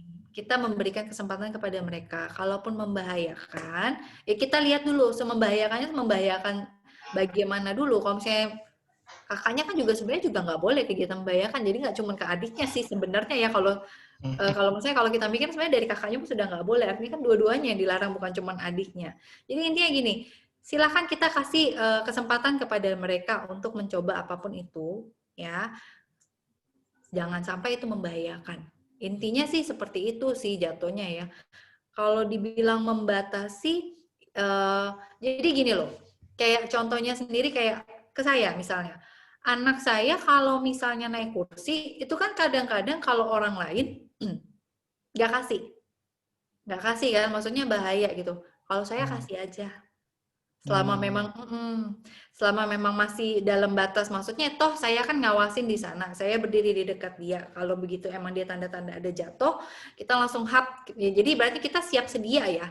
Itu kan sebenarnya membahayakan ya, kalau misalnya dibilang itu berbahaya loh. Anak kecil 1 tahunan manjat-manjat gitu kan sebenarnya kalau orang lain pikir nggak mau ambil pusing, mendingan sekalian dijauhin. Ya, tapi kalau saya ya sudahlah. Itu proses belajar, misalnya kan pada saat dia 1 tahunan kemarin, ya udah itu proses belajar dikasih aja selama kita mengawasi. Intinya, kalau memang tidak ingin itu membahayakan anak ibu, ya kita lebih waspada aja. Kita lebih benar-benar kita siap sedia di sana, menjaga dia, mengajarkan dia. Silakan memberikan dia kesempatan. Kalaupun sampai dia kena batunya, baru kita masukin nasihat. Bukannya nggak telat ya, itu nggak dibilang ya telat dong ya. Makanya kita lihat dulu sebatas apa. Ya, anak dikasih lari-lari, kasih kesempatan biar jatuh sakit ya nggak apa-apa. Jangan menyesal, tapi kan itu kan anak jadi belajar. Besok-besok lebih hati-hati. Gitu sih. Iya. Oh iya, Ibu tadi sampaikan membahayakan dalam artian ambil nasi panas dari rice cooker, cuci piring beling secara langsung, kadang sampai ribut sama kakaknya gitu contohnya. Nah, kalau ambil nasi panas dari rice cooker itu gampang banget sih sebenarnya ya. Kasih pegang nggak apa-apa loh. Kasih kesempatan beneran kepegang kepanasan sendiri. Ya udah, anaknya jadi tahu bahwa tuh panas. Lihat nih ada ngebul-ngebul, ada asapnya, itu panas. Jadi sekali dia kepegang panas sendiri akan kapok sendiri, nggak akan ngulang lagi. Mau kakak mau adiknya sama-sama kapok nanti berdua. Ya, jadi kita nggak selalu harus mencegah itu kok. Gitu. Maksudnya selama bukan panas yang air panas gitu. Kalau cuma nasi panas tuh ya kebakar dikit. Tapi anak akan belajar kok. Ya, nggak apa-apa. Jadi dibiarin tahu batunya gitu, Miss. Iya, dalam batas masih ini ya Ibu ya, masih kalau kayak nasi panas itu kan nggak sampai yang panasnya mendidih itu kan enggak ya. Kalau air mendidih saya nggak kasih Ibu pegang juga sih gitu. Maksudnya air mendidih ya udah kata Bu Devi didemin aja nggak gitu juga Ibu. Ya jadi kalau misalnya cuma sebatas nasi panas gitu kan kita bilang bahwa itu panas. Atau sebenarnya nasi panas itu kan uapnya aja udah panas. Jadi hanya kasih mereka pegang atasnya. panas loh, nggak mau pegang gitu kan. Kasih dia kesempatan merasakan uap panasnya aja. Dia akan takut sendiri bahwa toh panas sayang, panas. Atau kasih dia pegang nih pangkoknya, dia toel-toel sedikit aja nih, misalnya mangkok nasinya nih, toel. Panas gitu. Iya, kan mama bilang panas. Kalau panas no gitu. Iya. Ya. Oke, thank you. Iya, terima kasih Bu Cynthia. Ya, tidak terasa sudah jam 3:40, lebih dikit waktunya. Dan sebelum saya tutup, masih ada satu pertanyaan gimana Bu ya? Kira-kira Bu? Boleh. Oh, masih ada waktu. Oke, bagaimana cara Bu kita menghentikan kebiasaan anak untuk main game online? Di mana kebiasaan ini timbul setelah jam belajar online mereka usai. Saya khawatir akhirnya anak tidak peduli lingkungannya. Oke, itu yang Jadi tadi. sempat dibahas tadi dikit. Balik ke materi tadi sih sebenarnya. Intinya kita buat itu appropriate aja. Artinya ini masalah batasan dan ini masalah disiplin. Ya, jadi kalau misalnya memang mau memberikan anak kesempatan untuk bermain, silahkan, tapi tetap dengan batasan. Ya, jadi gimana cara menghentikan kebiasaan? Nah, mungkin selama ini belum ada batasan yang diberikan kepada anak. Alhasil anaknya jadi kelepasan. Makanya jadi benar-benar ya udah, selama saya dikasih, saya main aja. Nah, sekarang ya kita buat batasan. Anak marah dong, protes, pasti. Karena selama ini dikasih, tiba-tiba ditarik, ya kan? Jadi makanya kita buat batasan, kasih kesempatan dia tetap main, tapi ada batasannya. Seperti itu. Oke. Jadi ada proporsi yang pas gitu ya. Ini masalah disiplin, ya. Oke. Sekali lagi terima kasih pada Ibu Devi yang sudah memaparkan dengan sangat jelas sekali dan saya yakin sangat bermanfaat terutama bagi orang tua terutama bagaimana cara how to engage their kids and how to support them during this pandemic. Sebelum saya kembalikan ke Mr. Edo, ada beberapa poin yang ingin saya sampaikan. Apa yang sudah disampaikan oleh Ibu Devi tadi adalah, pertama adalah memang situasi pandemi ini memang membuat kita terbatasi. Kita nggak bisa kemana-mana, kita tidak bisa jalan-jalan, refreshing, keluar kota, dan sebagainya. Kemudian akhirnya stres yang ada. Namun demikian, mungkin selama kurang lebih 1 tahun lebih ini sudah agak quote-unquote terbiasa dengan keadaan seperti ini. Maka apa yang kita lakukan adalah pertama komunikasikan kepada anak atas situasi yang dihadapi. Jangan sampai mereka tidak memahaminya. Kemudian kita bisa membuat jadwal yang tetap selama pandemik agar teratur, lebih teratur. Kemudian selanjutnya adalah situasikan bahwa ketika anak di rumah, ketika belajar juga jangan diranjang gitu ya Bu ya. Jadi tetap ada suasana sekolah. Itu pun yang dilakukan oleh SIS Palembang juga. Kemudian yang selanjutnya adalah selalu saling support di keluarga. Kemudian ada beberapa poin yang bisa kita lakukan untuk engage activities. Yang pertama adalah make it meaningful, artinya menyukai kegiatan itu. Kalau sudah suka, nanti dia akan engage benar-benar in the activities itu. Kemudian building self-competence. Kemudian yang terakhir adalah support autonomy.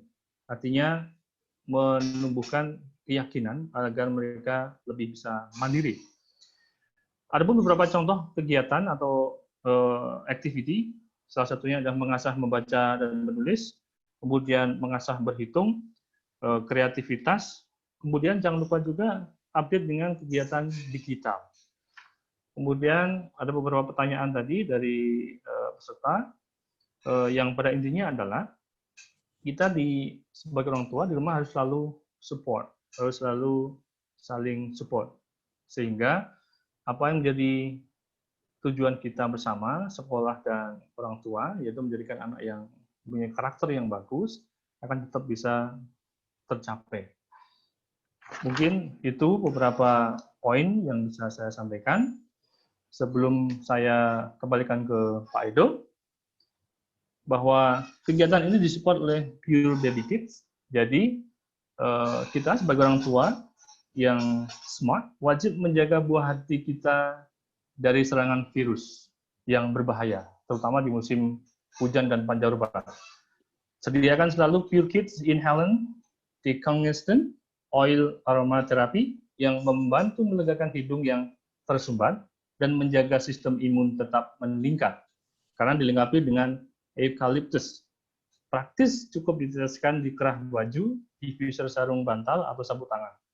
Bekerja langsung di pernafasan sehingga anak hidung lega, aktivitas kembali ceria. Kemudian Pure Kids Inhalant Decongestant Oil. Kurang lebih itu Mr. Edo yang bisa saya sampaikan. Sekali lagi terima kasih kepada Ibu Devi, terima kasih kepada semua peserta. Saya sebagai moderator mohon maaf atas segala kekurangan. Saya kembalikan ke Pak Edo. Silakan Pak Edo. Ya, terima kasih Pak Sutrisno, terima kasih juga Bu Devi atas pemaparannya. Semoga ini semua bermanfaat bagi partisipan kita pada hari ini. Baiklah Bapak Ibu sekalian, mengingatkan kembali bahwa event ini disupport oleh partner event kita yaitu Pure Kids and Baby. Selain kita juga aware dengan anak-anak, juga kita harus menyediakan beberapa produk yang dapat mensupport kebutuhan anak-anak kita, anak-anak di zaman pandemik ini. Baiklah, untuk itu marilah kita menyaksikan video klip dari Pure Kids and Baby. Jangan biarkan istirahat anak terganggu. Apa? Gak bisa napas. Teteskan Inhalant Decongestant Oil di sapu tangan, di bantal, atau di air hangat. Hidung tersumbat, ya Pure Kids Inhalant Decongestant Oil. Nah, aku mau pergi nih sama Rafathar, sama Raffi. Lagi siap-siap dulu sayang. Sini sayang. Mams di rumah tuh pasti bisa ngerasain banget nih kalau sekarang tuh kan kalau kita mau pergi terus harus bawa anak, itu tuh pasti ribet banget. Persiapan buat proteksinya, buat protokol kesehatannya juga. Sekarang tuh pasti kalau beberes itu atau mau pergi-pergi tuh lebih ekstra waktunya lagi. Oke sayang, ayo ready. Kemana papanya? Papa. Tahan dulu. Sayang, pakai yang punya aku aja. Kenapa jangan pakai yang ini? Ini kan buat dewasa, aku ada yang buat anak-anak. Yuk. Ya udah, di mobil ada? Ada. Ayo masuk mobil. Nah, Mams, bukan berarti kalau kita tuh di rumah aja itu otomatis terbebas dari virus loh. Nah, jadi nih, AA, Papa, Mams di rumah. Kalau protokol kesehatan itu harus ditetapkan di rumah juga, di luar rumah juga. Pokoknya setiap saat. Jadi itu penting banget tuh kita harus sanitasi tangan, barang-barang. Pokoknya semuanya yang berhubungan sama kita, terutama barang-barang anak-anak supaya nih keluarga kita terhindar dari transfer virus dari orang lain, dari benda-benda yang di sekitar kita gitu. Nih, Rafathar, Papa pakai sanitizer dulu. Ini mau udah siapin hand sanitizer yang khusus buat anak-anak nih. Ini tuh Pure Kids Antiseptic Hand Sanitizer, formulasi spesial khusus buat anak. Jadi ini tuh udah sesuai standar WHO di saat pandemi kayak gini. Ini tuh udah ada etanolnya dan juga hidrogen peroksida. Jadi ini tuh berperan sebagai dual antiseptik. Kalau Pure Kids ini juga ada dual moisturizer, jadi kulit tangan anak tuh tetap lembab terus. Nah, udah siap? Kita ready to go, oke?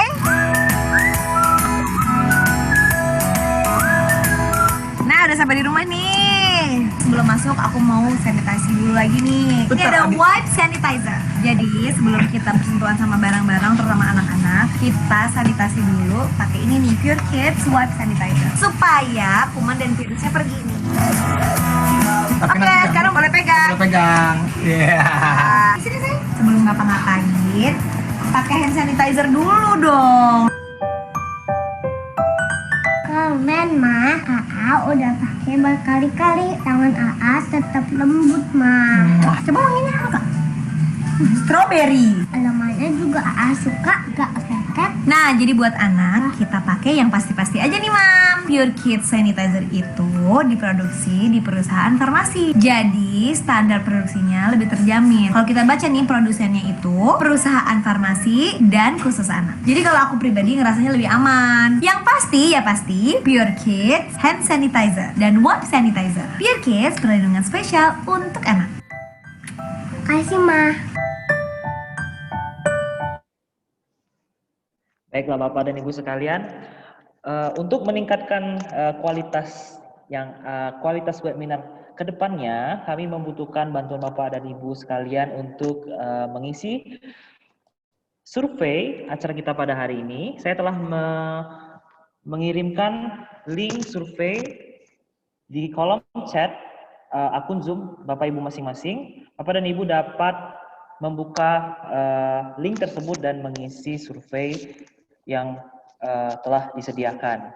Survei ini dapat membantu untuk meningkatkan kualitas webinar yang akan kami adakan di kemudian hari. Baiklah Bapak Ibu sekalian, selain menyediakan beberapa produk untuk mensupport anak-anak ke sekolah, lingkungan belajar sekolah pun harus disiapkan sedemikian rupa. SIS Palembang telah mempersiapkan lingkungan sekolah yang lebih baik dengan merenovasi beberapa tempat dan juga menambahkan beberapa fasilitas seperti ventilasi dan juga menyediakan beberapa sanitasi dan juga hand sanitizer agar anak-anak dapat melakukan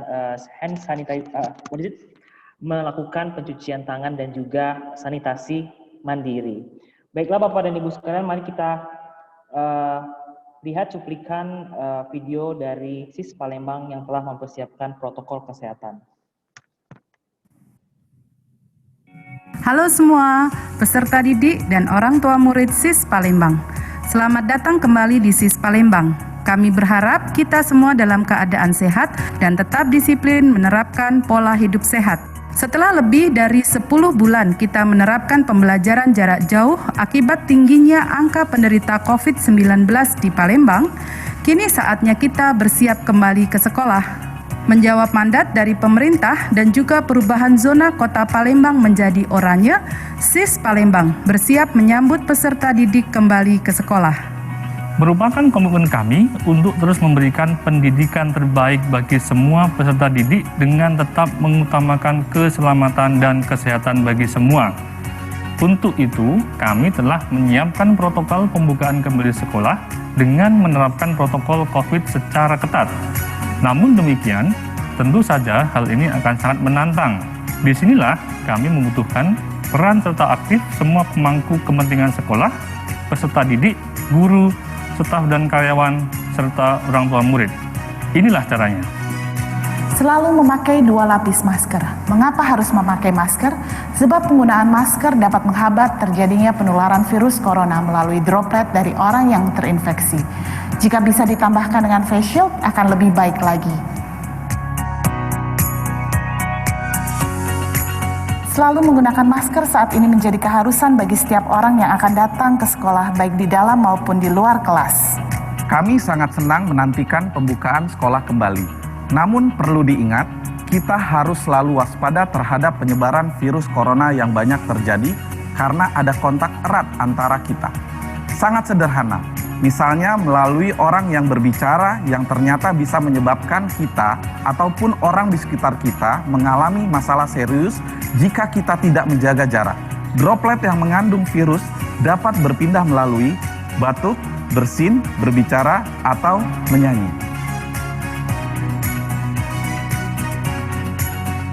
Jadi, selalu jaga jarak setidaknya 2 kali rentangan tangan di dalam maupun di luar ruangan.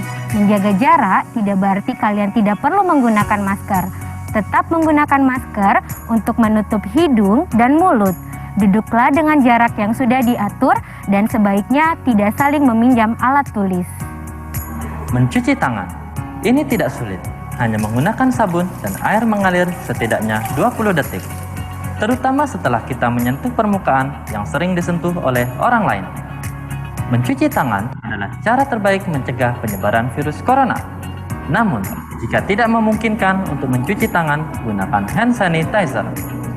Dengan demikian, bisa mencegah perpindahan virus dari keran air atau pegangan pintu saat kita tak sengaja mengusap wajah kita.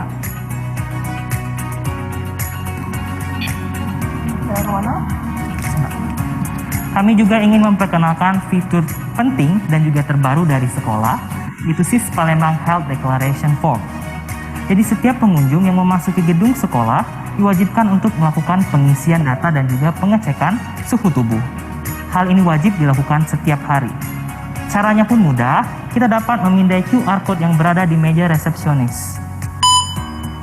Lalu, kita dapat melakukan pengisian formulir secara digital. Prosedur ini dilakukan agar kami dapat memonitor apabila kasus COVID-19 terjadi di lingkungan sekolah.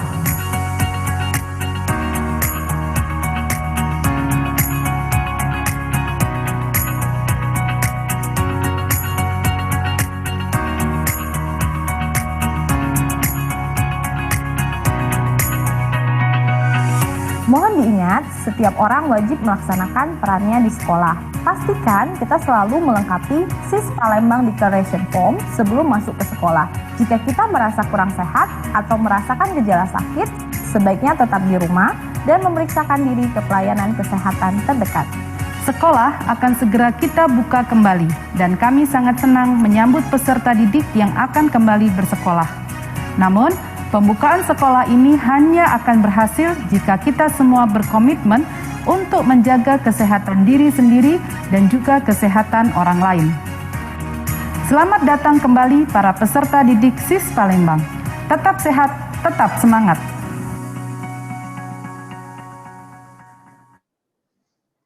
Baiklah Bapak Ibu sekalian, saya ingatkan kembali untuk mengisi survei yang telah saya berikan di kolom chat agar dapat Bapak dan Ibu mengisi untuk meningkatkan kualitas webinar kami ke depannya.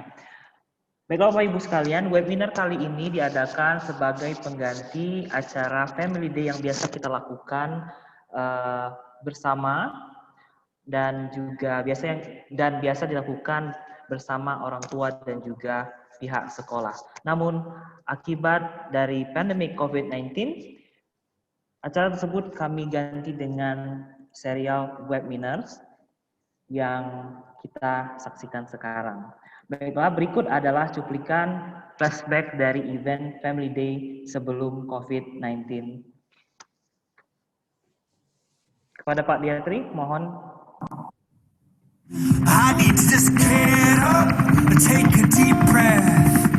Keep it together, 'cause it's a beautiful day. Sun on my face, feel okay.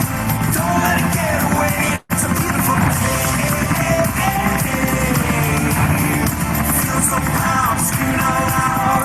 It's a beautiful day.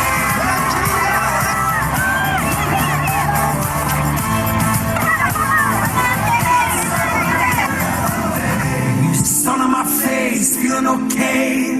Don't let it get away. It's a beautiful day. It's a beautiful day.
Baiklah Bapak Ibu sekalian, dengan berakhirnya video yang kita tonton barusan, maka berakhir pula acara kita pada hari ini. Saya ucapkan terima kasih banyak atas partisipasinya pada webinar kita kali ini. Sampai jumpa di webinar kita selanjutnya. Have a good day and goodbye. Keep healthy everyone. Bye-bye. Terima kasih. Thank you.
Baiklah Bapak dan Ibu dapat meninggalkan ruang Zoom.